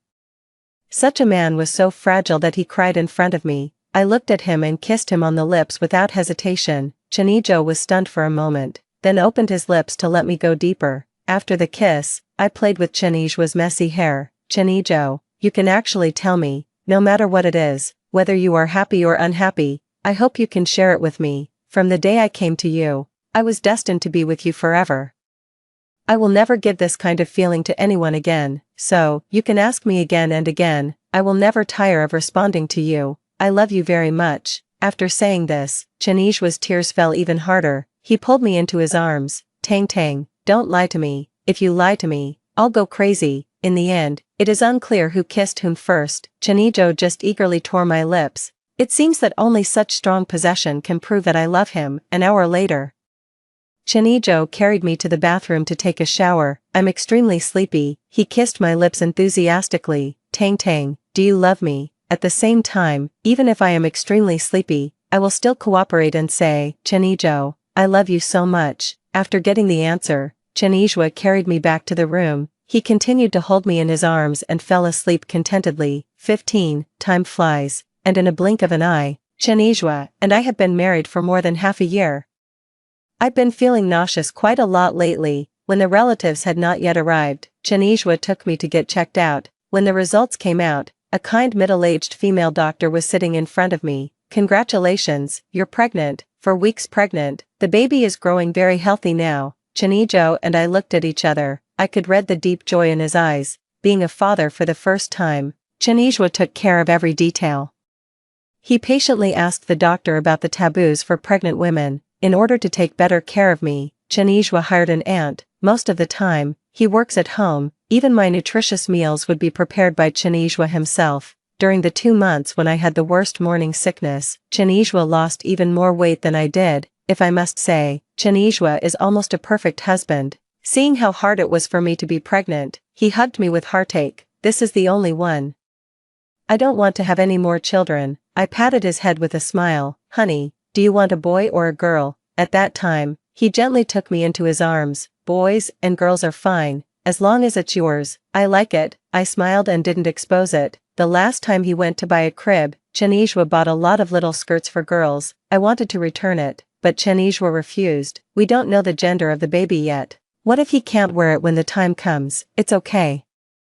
Just keep it as a souvenir. A few months later, the child born to Chen Yizhua and me was finally born. It's a girl. The moment he came out of the delivery room, Chen Yizhua's eyes were red with tears. He kissed my sweaty forehead. Tang Tang, thank you for your hard work. He named our child Chen Sanyu. He said that his daughter must look more like me. Many years later, I leaned in Chen Yizhua's arms. Why did you like me in high school? Because you are pretty. I laughed and patted Chen Yizhua's shoulder. Be serious. Chen Yizhua kissed my forehead. My mother died when I was 8 years old. After she discovered my father's mistress, she lost her mind and died in a car accident. At that time, I always hated my father and even felt that life was meaningless. I'm dirty. I'm a gang fighter. I'm uneducated and I don't know how to do anything. It wasn't until later that you appeared in my life that I first had the idea of protecting a girl. Everyone is afraid of me, but you choose to get close to me regardless of everything. Listening to Chen Yizhua recalling the past, I sighed softly. If your mother knew that you are married now and have your own children, I know you feel uncomfortable, but I have decided to marry her. Chen Yizhua looked at the stars in the sky. Yeah, she'll be very happy. For a long time afterwards, Chen Yizhua just hugged me quietly. After a long time, he suddenly called me, Tang Tang. Thank you for choosing me. I moved in his arms and looked up at him. Chen Yizhua, I should be the one thanking you. Thank you for loving me for so long. From the initial unexpected encounter to now when the dust has settled, Chen Yizhua walked towards me with determination at every step. This world is brilliant and great. Chen Yizhua stood in the light and shadow and stretched out his hand to me. He smiled and said to me, Tang Tang, welcome to my world. Story 2. Huiyan came to the Welfare Institute to choose a younger sister. All the girls crowded around, praying to be selected. Only I hid in the wardrobe and fell asleep. I thought I could get rid of the fate of becoming the adopted daughter of the Hua family in my last life and eventually becoming Huiyan's wife, live a new life freely and happily. But when I woke up, I saw Huiyan standing in front of the wardrobe door. He smiled and asked me, Luo Yang, would you like to come home with me? 1. When I saw Huiyan's face in front of me, I thought I was still in the nightmare just now. It wasn't until the director called me with a stern face, Luo Yang, why did you hide here and fall asleep? That I woke up and realized that everything in front of me wasn't a dream. Seeing me standing there in a daze, the director reached out and pulled me out of the wardrobe. She tidied up my collar for me and pushed me in front of the Hua couple, saying, you fell asleep.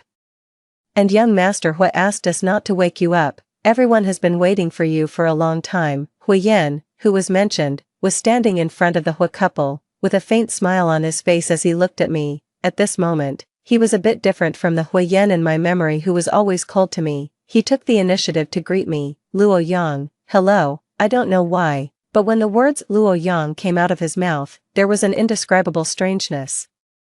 I frowned and avoided his gaze. In my heart, I was wondering why they had to wait for me when they could clearly choose someone else. Wait for me? What for? The director bent down and explained to me, they want to adopt you. Yang Yang will have a home, with a father, a mother, and an older brother. The director, who usually didn't smile much, now showed me a rare smile. I think she was probably happy for me. For the children in the Welfare Institute, being adopted was a stroke of luck. But the director didn't know that I had been reborn. I already knew that Huiyan would come to the Welfare Institute to choose a younger sister today, so I deliberately hid in the wardrobe. Yang Yang, would you like to come home with us? Aunt Hua took my hand and said gently, a Yan has always wanted a younger sister. You can be his younger sister in the future. This scene was exactly the same as in my previous life. Scenes from my previous life flashed through my mind like a slideshow. I immediately pulled my hand back and looked up at the director, saying, Director, I don't want to be adopted by them. As soon as I said this, everyone was surprised. The one who reacted the most strongly was Huiyan. He frowned and asked me, why? Because I don't want to be your younger sister.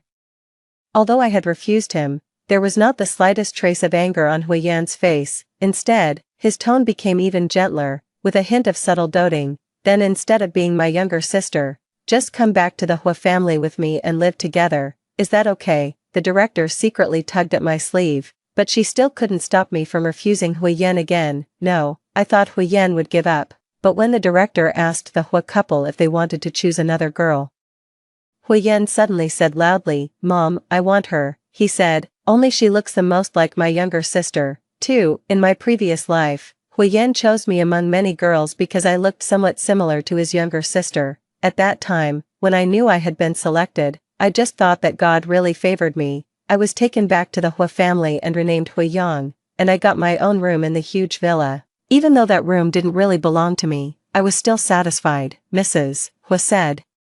The children from the Welfare Institute inevitably have a narrow mindset and can't behave or speak appropriately, so I got rid of my old habits and gradually became less and less like myself. Mrs. Hua was strict with me. I had to practice the piano for more than 12 hours every day, even though the teacher clearly said that I had no talent for learning the piano. Mrs. Hua still accompanied me to practice the piano every day, but some things can't be forced. Sorry, Mom, I still can't play well.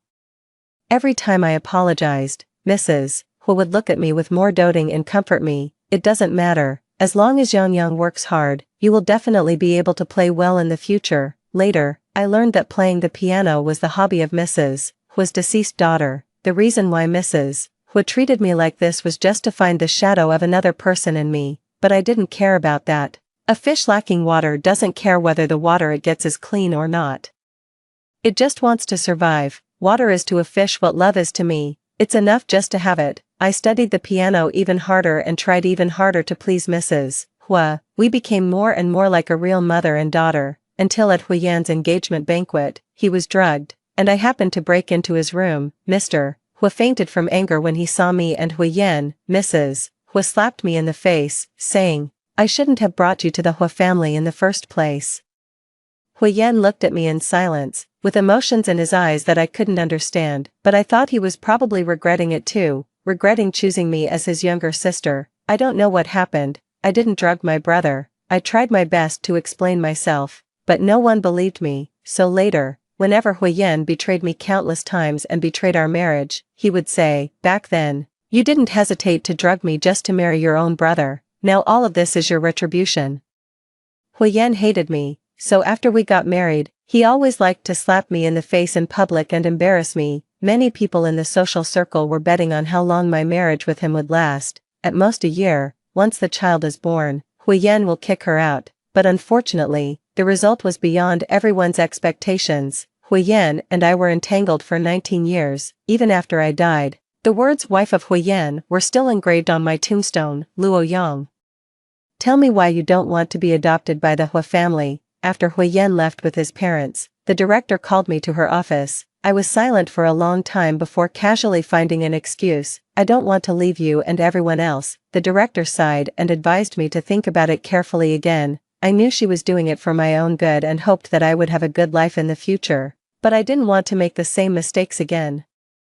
And I didn't want to have anything to do with Hui Yan anymore. However, a fire at night shattered all my plans. 3. Did you set the fire? In the hospital, I looked at Hui Yan coldly and questioned him. No, Hui Yan quickly explained. The fire department has already investigated and found that the fire was caused by the aging of the electrical wires. After saying this, he smiled self-deprecatingly. Yang, you think too poorly of me. In this life, I have only met him 2 or 3 times. But Hui Yan's attitude towards me was indescribably familiar. "I just want to help you. As long as you promise to come home with me, I will help the director pay off all the treatment expenses." The Welfare Institute caught fire last night, and the director was severely burned while trying to save us. I snorted coldly and said sarcastically, taking advantage of someone's distress, "Do you consider yourself a good person?" Hui Yan didn't explain anything for himself. He just said, Yang. "It doesn't matter if you don't want to be my younger sister, you can just be fostered in the Hua family." He patiently guided me and made concessions again and again, but I became even more curious. "Why do you insist on me going back to the Hua family with you?" Hui Yan said, "Because my mom misses my younger sister very much these days, and you look a lot like my younger sister. I want to take you home to keep her company." I half believed what he said. After all, Hui Yan's behavior towards me was really too abnormal. I asked him, "Is that all?" Hui Yan hesitated for a moment before nodding. "That's all." Although I didn't want to have anything to do with Hui Yan, the director was still lying in the hospital bed. On the way back to the Hua family, Hua Sun kept talking to me, but I remained silent throughout. He probably knew that he was annoying, so he softened his tone and tried to make up for it. "The Hua family can provide you with better conditions. Anyway, it's better than being in the Welfare Institute." Yang, don't blame me. I'm doing this for your own good. I'm doing this for your own good. Hui Yan also said this to me in my previous life. Hui Yan hated me for most of his life. It wasn't until I was on the verge of death that his attitude towards me softened a bit, but by then, I was already beyond the help of medicine, and only a kitten accompanied me every day. Once, on a whim, Huyen suddenly came back to the villa to see me and had the cat that I had raised for half a year thrown away. I asked him, why. He looked at me disdainfully and also said, I'm doing this for your own good. At that time, I knew that when he said he was doing it for my own good, he didn't really mean it. This sentence was just an excuse for him to satisfy his own selfish desires and control, or maybe it was another way for him to torture me. After all, he had always been like this. Whatever I liked, he would destroy. As soon as the car arrived at the Hua family, we saw that Mrs. Hua was already standing at the door of the villa. Huyen had told her in advance that he would bring me back, so she had someone clean up the room on the second floor early. Yang, this will be your room from now on. Mrs. Hua took my hand affectionately and asked, do you like it? I lowered my eyes and looked at the hand held by Mrs. Hua for a moment, and then pulled it out. I was no longer the Huiyang in my previous life who longed for maternal love. Mrs. Hua, this is your biological daughter's room, right? There are a lot of her previous things in the room, and you've preserved them very well. I can see that you cherish these things very much. If I live in this room, and I accidentally break these things, you will definitely be sad. I saw that there are guest rooms downstairs. I'll just live in a guest room. Mrs. Hua looked at me and was about to say something, but she was interrupted by Huyen. Mom, Yang wants to live downstairs. Please ask the maid to clean it up. I looked at Huyen, who was speaking up for me. He probably didn't know that the main reason I didn't want to live on the second floor was that his bedroom was next door. Before Huyen's engagement in my previous life, I got along harmoniously with him, even during my adolescence. When Mrs. Hua asked me, Yang, what kind of boy do you like? I looked at Huyen, who had just come back from running, and smiled. I like someone like my brother. This casual joke became the evidence that I drugged my own brother many years later. Every time I explained myself, I didn't drug you, Huyen would choke my neck and refute me. You said you liked me when you were 16, you've liked me for so many years, and in the end, you even used the means of drugging me to force me to marry you. Why don't you dare to admit it now? Probably because I was back in this villa. I dreamed of the things in my previous life at night, during the last period of my life. The doctor said, it's not a good idea for you to stay alone like this all day. Call your family and friends to come and keep you company. I don't have any family. As for friends, my best friend before was Huyan's fiancé, named Sujiai. Sujiai didn't return to the country until the 5th year of my marriage with Huyen. Huyen personally went to the airport to pick her up and organized a welcome party for her. Someone deliberately recorded a video of the party and sent it to me. The two of them were sitting in the corner, passionately kissing. I watched that video, which was only a few seconds long, over and over again throughout the night. It was also that night that I made up my mind to give up our second child and filed for divorce from Huyen. He asked me, what's the reason? I showed him that video. Huyen, I know you had no choice but to marry me back then.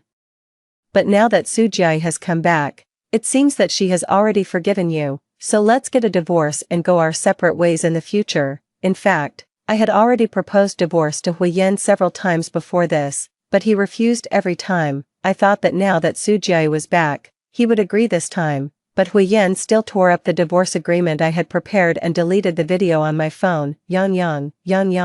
I suddenly woke up and slapped Huyen in the face. Huyen, who looked like a teenager, looked at me with a wronged expression in his eyes. I heard you crying outside the door, so I came in to take a look. After saying this, he turned around and walked out. When he reached the door, he turned back and said, get up and have breakfast quickly, you'll be late for school soon. Just like in my previous life, the Hua family transferred me to Huyan's school. When people saw me walking into the classroom behind him, someone asked him, Huyen, who is she? Huyen introduced me to them. Her name is Luo Yang, and she is currently fostered in my family. I thought vaguely of my past life. Before the drugging incident, when Huyen introduced me to people, he always said, my sister Huiyang. I looked at Huyen, who was just a step away from me, and suddenly found that he seemed to be different from the Huyen in my memory. He was neither like the Huyen in my previous life when he was a teenager, nor like the Huyen who always took revenge and tortured me later. My heart skipped a beat, and I suddenly thought of something. Huyen, just as I called out to Huyen and was about to ask my doubts, Someone spoke up and called him at the same time as me. Huyen looked at me and then looked up at the person behind me. I also turned around. The person standing at the door of the classroom and calling him was Sujiai. Yen. Wait for me after school, I have something to tell you. After saying this, Sujiai noticed me standing beside Huyen. The way she looked at me wasn't friendly. She sized me up from head to toe as if in a contest. You're the girl who was fostered in the Hua family. After all, she was my best friend in my previous life. Almost as soon as Sujiai looked at me, I felt her obvious hostility towards me. This was completely different from my previous life. In my previous life, after Sujiai knew that I was Huyan's younger sister, she affectionately took my arm, called me Yang Yang, and introduced me to her social circle. But now, her attitude towards me was very similar to the last time I saw her in my previous life. We had a very unpleasant encounter that time. I asked her, the surveillance shows that only you and I entered Huyan's room that day. I didn't drug him, so it was you, right? At that time, I couldn't figure it out. She liked Huyan so much, so why did she ruin their engagement banquet? Her name is Luo Yang. Huyan answered for me. Sujiai looked at me, gave a perfunctory smile, and didn't say anything more. After that, I sat in my seat, but I noticed that Sujiai kept looking back at me. Even though I felt strange in my heart, I had to ignore her, look away, and force myself to listen to the teacher carefully. 5. In my previous life, I wasn't good at studying. However, Mrs. Hu didn't mind my poor grades. It seemed that the worse I did in exams, the happier Mrs. Hu became. She always said, Yang Yang is getting more and more like Nan Nan. She also didn't like studying. A parent's love for their child means planning for their long-term future. Which mother in the world would hope that her daughter is just a beautiful but useless person? Ultimately, she never really regarded me as her own daughter. To her, I was probably just a consoling toy. In this life, I don't want to be like I was in my previous life, being a stand-in for someone else's daughter in the first half of my life and ending up as a useless canary, dying in depression in the second half. So studying is my only way out. But studying isn't an easy thing either. After realizing that I really couldn't understand the knowledge in these books, I got up somewhat frustrated. Huyen, who was talking to someone, noticed my movement. He turned his head and asked me, "Where are you going?" I replied impatiently, "To the toilet." In my memory, the girls' toilet in high school was always crowded during breaks, but today it was surprisingly empty. It wasn't until I pushed open the toilet door that I sensed something was wrong. Several girls inside almost simultaneously turned their heads and looked towards me at the door. The person closest to me was Sujiai. She threw away the cigarette but in her hand glanced at the girl who was being held down on the ground and covered in dirty water by them, and then walked towards me. She smiled and said, "Just kidding with her. Just for fun, you won't tell Huyen, will you?" I looked at the cigarette butt on the ground and suddenly realized that I never really knew Sujiai. Otherwise, how could I not know that she smoked and bullied her classmates when she was in school? After thinking for a while, I said, "I'm not that familiar with Huyen, really." Although Sujiai asked this, her expression clearly softened a lot. "Aren't you living in his house?" I met her gaze and said, "Just living in his house, but not familiar." Sujiai nodded. "That's good." After saying that, she quickly left with the others. After they all left, I took a look at the girl on the ground. I quickly looked away and walked into a cubicle. When I came out again, that girl was standing with her back to me next to the mop sink. She was only wearing a vest on the upper part of her body, and her original shirt was being rinsed under the faucet. Perhaps hearing the sound of me opening the door, she quickly wrung out the shirt, put it on directly, and then ran out quickly with her head down. As she passed by me, I suddenly reached out and grabbed her. The girl looked up at me in confusion, and I looked at her too. After a long silent looking, I remembered that her name was Chenling. I took off my coat and threw it to her. "Your shirt is wet, wear mine." Chenling lowered her head again and refused. "No need, the wet shirt is very transparent, your vest inside will be visible." My words made Chenling's ears turn bright red. She somewhat embarrassedly raised her hand to cover her chest and hesitated for a long time before taking my coat. Seeing Chenling walk into the cubicle to change clothes, I secretly breathed a sigh of relief in my heart. Actually, I'm not the kind of person who likes to meddle in other people's business. In my previous life, not long after I transferred to the school, Chenling committed suicide by jumping off a building. The school's explanation was that it was due to family factors and excessive study pressure, but now it seems that perhaps the reason for her suicide wasn't that simple. after all, it was a young life. Thank you. Chen Ling thanked me after changing her clothes.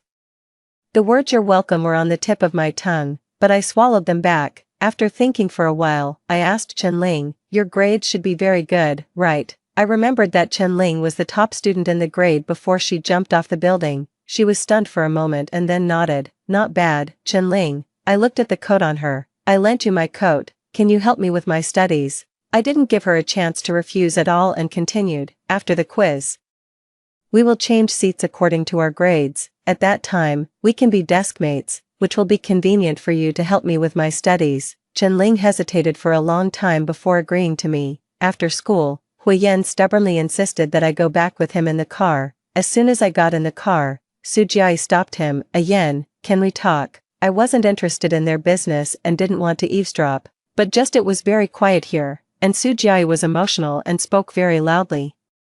Their conversation was carried by the wind and blew into my ears. Sujiai asked Huiyan, "Did you break up with me because of Luo Yang?" "Yan, we've been together for so long. As soon as Luo Yang appeared, you mentioned breaking up with me. I can't think of any other reason except her." Huiyan's tone was a bit helpless. "It has nothing to do with anyone, Xiaoyi. I just suddenly realized that my feelings for you aren't romantic. I've always regarded you as my younger sister." In an instant, I suddenly understood why Sujiai had been paying so much attention to me today and even kept looking back at me in class 6. During dinner, Mrs. Hua suddenly said, Yang, I found a piano teacher for you today, starting from tomorrow." Before she could finish speaking, she was interrupted by Huiyan. "Mom, Yang doesn't like the piano. Don't impose your hobby on her." Mrs. Hua smiled awkwardly but didn't say anything more. I looked up at Huiyan, and my suspicion in my heart was further confirmed. In this life, I've never told Huiyan that I don't like the piano. The only person who knew I didn't like the piano was Huiyan from my previous life. At that time, my condition deteriorated rapidly because he threw away my cat.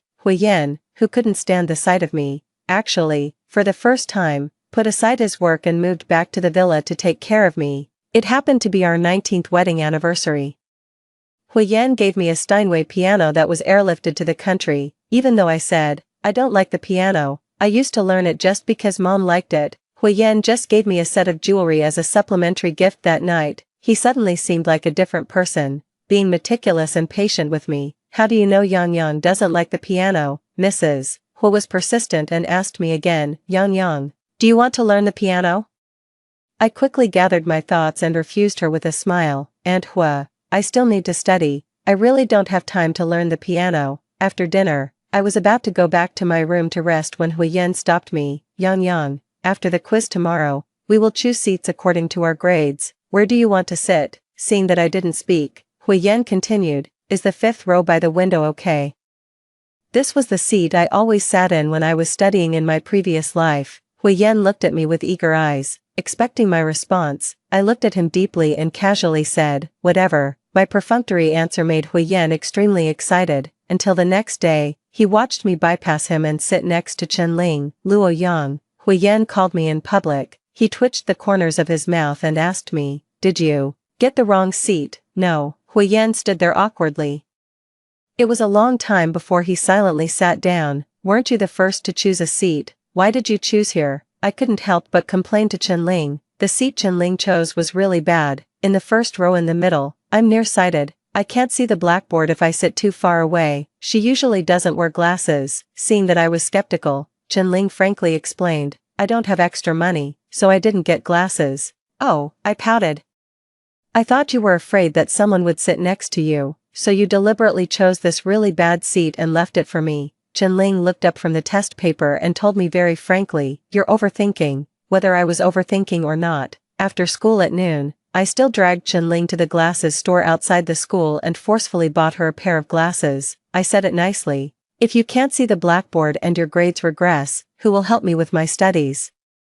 Consider this pair of glasses as my tuition for you." Anyway, I was using Huiyan's money. He owed me so much. What's wrong with spending a little of his money? Originally, I just wanted to buy a pair of glasses for Chen Ling, but unexpectedly, I made her cry. When being bullied by Sujiai and the others, Chen Ling didn't shed a single tear, but when I put the glasses on her, she burst into tears. Chen Ling kept choking and saying, "Luo Yang, I will definitely pay you back when I have money in the future. It was not easy to comfort her. When we returned to the classroom, we were stopped by Huyen in the stairwell. He questioned me. Why didn't you choose the seat we agreed on? Who agreed with you? I impatiently asked him. Huyen, did I promise you anything? Huyen immediately fell silent. He looked at me for a long time before speaking again. Yang, why is everything different? Are you also?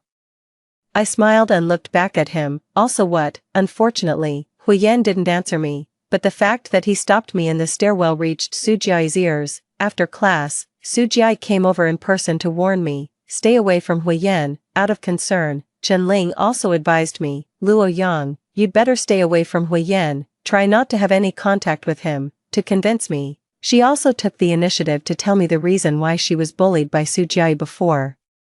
Huyen just asked me a question once, and Sujiai said I was trying to seduce him. Yang, Sujiai is not someone to be trifled with. I'm afraid she'll cause trouble for you. I wished I could stay away from Huyen, but he was like a clingy ghost. He would always suddenly appear beside me at unexpected times. I silently sighed, putting down the exercise book in my hand. I reached out and hugged Chenling, who looked worried, and comforted her. Don't worry, however. Chenling's worry soon came true. 7. Let's talk. Sujiai stopped me in the corridor. I originally wanted to refuse, but seeing the undisguised hatred for me in her eyes, I suddenly changed my mind. Okay, in this life, Sujiai's attitude towards me was so different. Sometimes I also wondered if, like me and Huyen, she had also been reborn. What do you want to talk about? I took 2 steps towards her and asked her. Sujiai didn't speak, when the voices in the stairwell got louder and louder. She turned her head and glanced at me. She said contemptuously, nothing. If you weren't living in the Hua family, you wouldn't even have the right to talk to me. As soon as she finished speaking, she fell straight backwards. Huyen, who was coming upstairs, happened to see the scene of her falling. Luo Yang, why did you push me? Sujiai cried and questioned me. Her words made the surrounding classmates who didn't know the situation cast blameful glances at me. Huyen frowned and didn't speak. He looked up at me standing in the corridor, and then asked several boys to take Sujiai to the hospital. When Sujiai left, she was still crying to Huyen. Ayen, my leg hurts so much. Will I never be able to dance again in the future? Huyen comforted her a few words and watched her leave. After everyone had dispersed, Huyen walked up to me. He looked down at me and his first words were, go and apologize to Xiaoyi. Why should I apologize? She fell by herself. Huyen let out a deep sigh. Xiaoyi studies dance. Are you saying that she used her own leg and her own future to frame you? Yang, I know you hate Xiaoyi, but that's all. He suddenly realized something and didn't continue. I sneered and deliberately asked him, all what? Huyen, I just transferred to this school and I don't have any conflict with Sujiai. Why don't you tell me why I would hate her? Huyen looked at me in silence. The more he tried his best to hide the fact that he had been reborn, the more I wanted to expose him. Because you know that I was reborn just like you. Right, you know that Sujiai did a lot of things to hurt me in my previous life. You think I hate her, so I would take revenge on her and push her downstairs, right? I thought that since I had said so much, he would at least be more honest, but Huyan's lips moved for a long time, and finally he was still denying it. What you said? I don't understand, but if you do something wrong, you should apologize. Come with me and apologize to Xiaoyi. Okay, I was so angry that I laughed. Huyen, you're still the same. Even if you live a new life, you're still a coward who only knows how to deceive himself. He doesn't dare to face the mistakes he made in his previous life, so he also doesn't dare to admit that he has been reborn. My words made Huyan's pupils tremble violently, but soon he turned his head and no longer looked at me. I'm going to see how Xiaoyi is. After saying that, he quickly turned around. I don't know if he was really worried about Sujiai or just wanted to escape from me as soon as possible, but I couldn't let him go so easily. I took a few steps and caught up with him. Since you think I pushed her, of course I have to go and see her. By the way, let her think carefully again whether it was really me who pushed her. 8. When Huyen and I arrived at the hospital, Sujiai's leg had already been put in a cast. She was lying on the hospital bed and started crying as soon as she saw Huyen. Ayen, the doctor said my leg is seriously injured. I'm so scared. Seeing me enter the door behind Huyen, she turned her head and questioned me again. Luo Yang, why did you push me? You know I study dance. My legs can't be injured. I listened quietly as she finished speaking and then smiled and asked her, Sujiai, Are you sure it was me who pushed you downstairs? At that time, there were only the two of us. If it wasn't you, who else could it be? She was emotional and acted very realistically. I've been studying dance since I was a child. Do you know how much I cherish these legs? You've ruined me. My parents won't let you go, Luo Yang. Just wait to be expelled from school. Hui Yan patted Su Jia's back soothingly and turned around to order me again. Yang, apologize. I ignored him. I just looked at Su Jia and continued. You think there's no surveillance in the stairwell, so you can slander me, right, Su Jia? I suggest you find someone to look carefully again. See if there's any surveillance nearby that you didn't notice. Su Jia's face froze for a moment. I saw this subtle expression of hers. Su Jia wasn't reborn.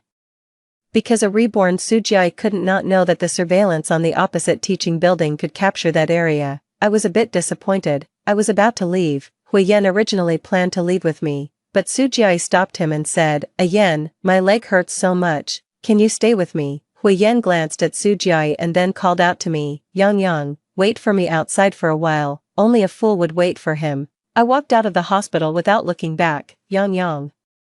As soon as I got back to school, I was stopped by Chen Ling behind me. She was out of breath as she handed a USB drive to me. What's this? Chen Ling took several deep breaths before saying, I heard from my classmates about what happened between you and Su Jia. There's no surveillance in the corridor to prove your innocence. I searched for a long time and finally found the surveillance on the opposite teaching building, which just happened to capture what happened between you at that time.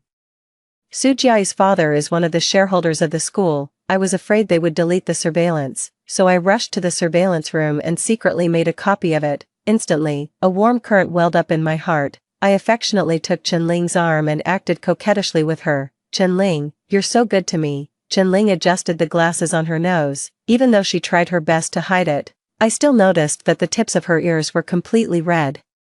She somewhat unnaturally suppressed the corners of her mouth and pretended to be cold, saying, hurry back to the classroom. The midterm exam is coming soon. You have to focus on your studies. It's a pity that the surveillance that Chen Ling went to so much trouble to copy for me wasn't needed. At night, Su Jia was sneaking around in the corridor looking for the surveillance, and she was caught red-handed by Hui Yan and me, who happened to return to school to get something. Before I could say anything, Hui Yan had already walked up and asked her, what are you doing at school alone so late at night? Su Jia mumbled for a long time but couldn't come up with a suitable excuse. I couldn't stand to see her embarrassed, so I kindly spoke for her. Of course she's not at ease, so she came back to look for the surveillance. I also thoughtfully pointed to the teaching building opposite for her. The surveillance you're looking for is over there. And it can just capture this area, but it may be too late for you to delete the surveillance now because I've already made a copy. Su Jia, I'm asking you again, did I push you? Su Jia bit her lip. She looked at Hui Yan but found that Hui Yan was staring at her casted leg at the moment. With a cast on, you can still come to school alone. Su Jia was so anxious that she was about to cry. She explained incoherently and finally had to admit, Yan, I'm sorry. I was so scared at that time that I thought it was Luo Yang who pushed me. Actually, I accidentally fell down by myself. Hui Yan shook her off with a cold face and left straight away. The next day, under my threat, Su Jia admitted in front of the whole class that she had fallen down by herself. 9. In the second semester of our sophomore year of high school, Chen Ling and I applied to live on campus together. She did it because her aunt had to leave the local area due to work and was worried about leaving her alone at home. I did it because I was fed up with Hui Yan's false attentions. In this life, I don't have a deep relationship with the Hui couple, and they just asked a few questions before agreeing. Only Hui Yan strongly opposed it. He asked me, why do you have to live on campus? While packing my things, I replied to him impatiently and perfunctorily, it's convenient to live on campus. And I can study better. Hui Yan didn't say anything more, and it was quiet behind me for a long time. Just when I thought Hui Yan had left, I heard him suddenly say, you want to stay away from me, right, Yang? I really thought we could start over, but you won't forgive me, you still hate me. I turned around and looked at Hui Yan, and deliberately asked him leisurely, why should I hate you? Hui Yan, you're so strange. You said I hated Su Jia before, and now you say I hate you. Hui Yan looked at me for a long time. He slowly closed his eyes, then opened them again, and twitched the corners of his mouth. As expected, you still hate me, Yang. Can you forget the things in the previous life? Can't we start over? I looked at him disdainfully and sneered, aren't you pretending anymore? But Hui Yan seemed not to see my obvious disgust. He continued talking to himself, Yang, since God has given us a chance to start over, let's forget the things in the previous life and start over. Okay, Hui Yan is really extremely despicable. I suppressed the anger in my heart and looked at him disdainfully. Hui Yan, in the previous life, the one who was hurt wasn't you, and the one who lost everything wasn't you either, so you can easily say that we should forget those hurts and start over. But why should I forget, and why should I start over with you? The person who inflicted the harm can easily say sorry. And with just these 3 simple words, he attempts to erase all the harm the victim has suffered and obtain forgiveness. He really has high hopes, but Hui Yan still didn't give up. Yang, I'll make up for everything you lost in the previous life in this life. Okay, before my engagement in the previous life, you said that you thought you were the happiest little girl in the world, as long as you're willing to let go. In this life, you can be good friends with Sujiai just like at that time, and we won't be siblings anymore. Mom and Dad won't object to us being together. We'll get married after graduating from university. Mom and Dad will love you as their own daughter, and we can live a happy life together. Yang, you can still be the happiest little girl in the world. Let's start over. Okay, I refused him with a cold face. No, I can't be friends with Sujiai in this life, and I definitely won't marry you. Hui Yan, when will you stop deceiving yourself? I'm not deceiving myself, Hui Yan stubbornly retorted me. Yang, nothing is impossible. There was a crazy glint in his eyes. Hui Yan is a paranoid and unreasonable madman. I don't know what methods he used. Soon, Sujiai also started living on campus and was even assigned to the dormitory where Chenling and I were.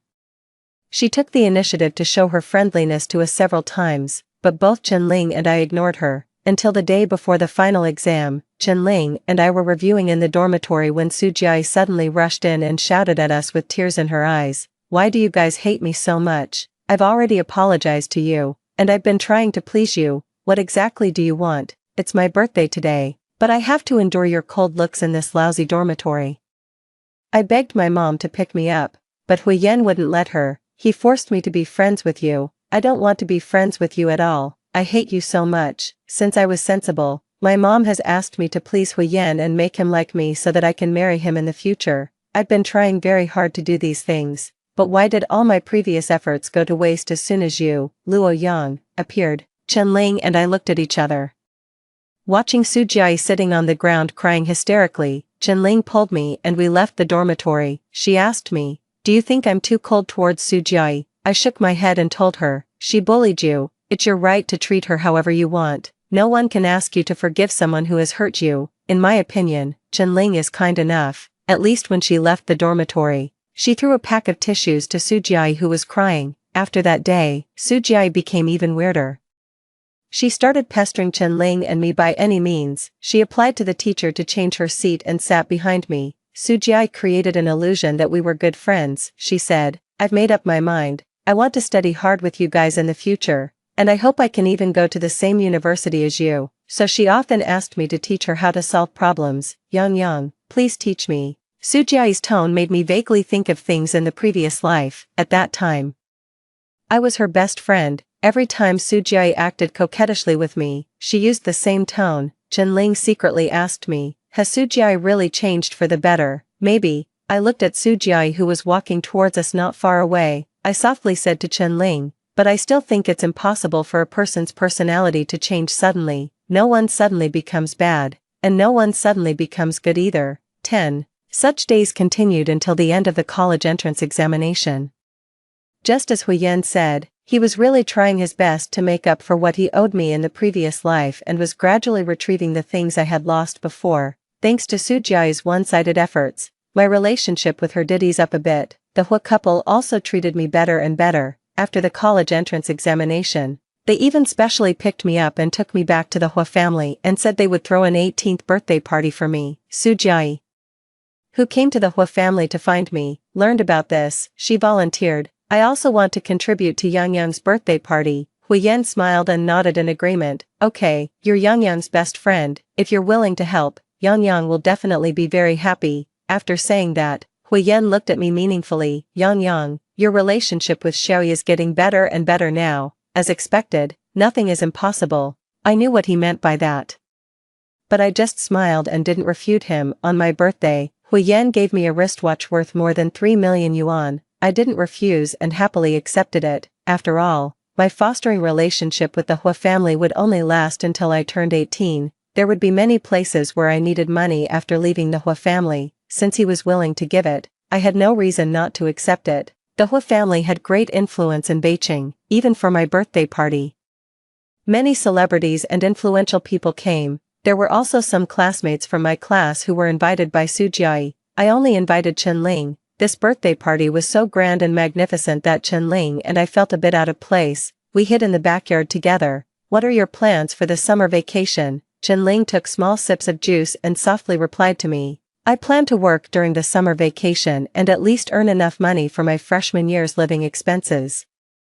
I rubbed the watch on my wrist and asked her to take me with her. Before I could finish speaking, I suddenly heard a scream coming from inside the villa. When Chen Ling and I rushed to the second floor, Hui Yan and Su Jiai had already dressed themselves, but the ambiguous marks on their bodies and the messy bed in the bedroom made it easy to guess what had happened between them in this room before. Uncle Hua slapped Hui Yan in the face in front of all the guests, doing such a thing. Don't you have any shame? Su Jiai stood in front of Hui Yan and cried to plead for him. Uncle, don't blame a Yan. For a moment, the Hua family was in chaos. Hui Yan saw me standing behind the crowd. He tried to come over and explain something to me, but was stopped by Su Jiai's parents. A Yan, you can't leave, you have to give us an explanation. This party ended prematurely in the end. At around 10 o'clock at night, the people from the Su family left the Hua family, presumably. The two families had already reached an agreement on the solution. They all had smiles on their faces when they left and spoke politely. When I was going back to my room to sleep and passed by the study, I happened to hear Uncle Hua say to Aunt Hua, let them get engaged in a few days. You start preparing for the engagement banquet in advance. At night, Hui Yan knocked on my door. I pretended not to hear. The next day, when I was about to go out to work during the summer vacation with Chen Ling, I was stopped by Hui Yan. He explained to me, I don't know what happened yesterday. I was drugged. Oh, I smiled and looked at him. Were you drugged by someone else, or did you drug yourself? Hui Yan's eyes showed a look of pain. How could I drug myself? Why not? I said sarcastically. Hui Yan, didn't you drug yourself in the previous life, ruin my innocence, and then make me take the blame? In the previous life, I always thought that it was Su Jiai who drugged Hui Yan. It wasn't until I was on the verge of death that Hui Yan confessed to me. He said, Yang, what could I do? I like you. I actually like my own sister. I thought that if I did this, Mom and Dad would agree to let me marry you, but I didn't expect my dad to be so angry that he died because of it. Yang, if it wasn't for liking you, I wouldn't have extremely annoyed my father, and I wouldn't have lived my whole life in guilt, not even having the courage to see my mother. Yang, you're also at fault, so you should stay with me in hell. As he said that, he suddenly hugged me tightly. Yang, don't leave me. I was wrong. I really was wrong. I shouldn't have bullied you. In the previous life, Hui Yan deceived others and also deceived himself. He could even shift all the blame for drugging onto me to numb himself and make himself feel better. He has always been a coward who deceives himself, whether in the previous life or this life. I'm sorry. Hui Yan asked me to forgive him in a hoarse voice. I'm sorry for you in the previous life. Yang, I really know I was wrong. Can you forgive me? But I really didn't drug myself this time. Please believe me. He tried to reach out and pull me, but I dodged as if I thought he was dirty.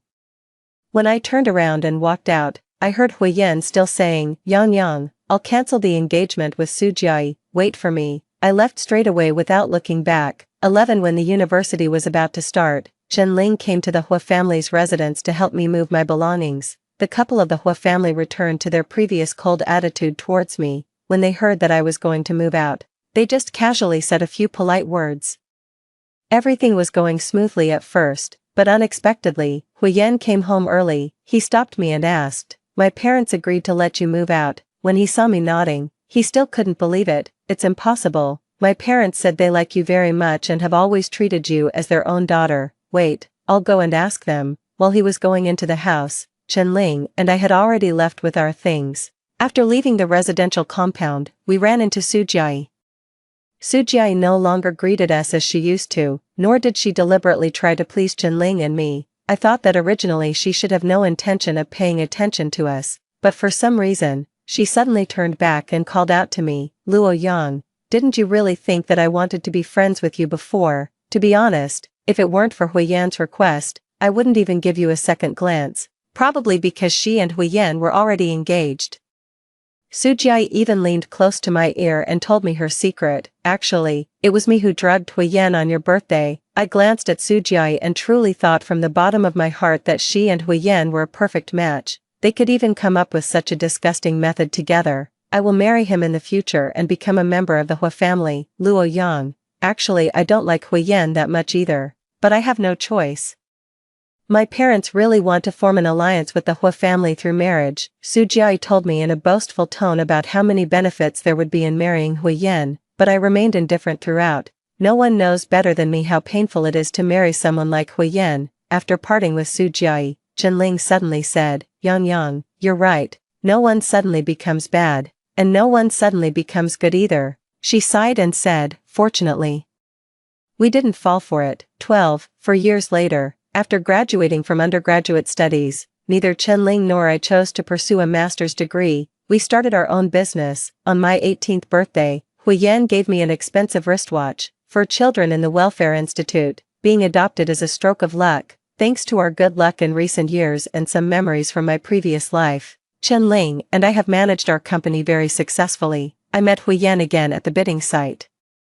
Over the years, I have also heard more or less gossip about him and Sujiai. They got divorced not long after they got married. At first, Sujiai didn't agree to the divorce, but Huiyan always had various means. She was terribly tortured and finally had to compromise. After the bidding ended, Huiyan caught up with me in the parking lot. He was at a loss and after pondering for a long time, he only said one sentence. I'm sorry, Yang. I glanced at him. If you really feel sorry for me, then withdraw from the bidding. Huiyan paused for a moment and actually agreed. Okay, even so, I wouldn't take it seriously. Huiyan is extremely selfish. His sorry has always been just words. When it comes to matters related to interests, Huiyan is more clear-headed than anyone else. I briefly told Chenling about today's bidding situation on the phone. Chenling sighed and said, since the Hua family is also participating, do we have no hope? I said, that's not necessarily the case.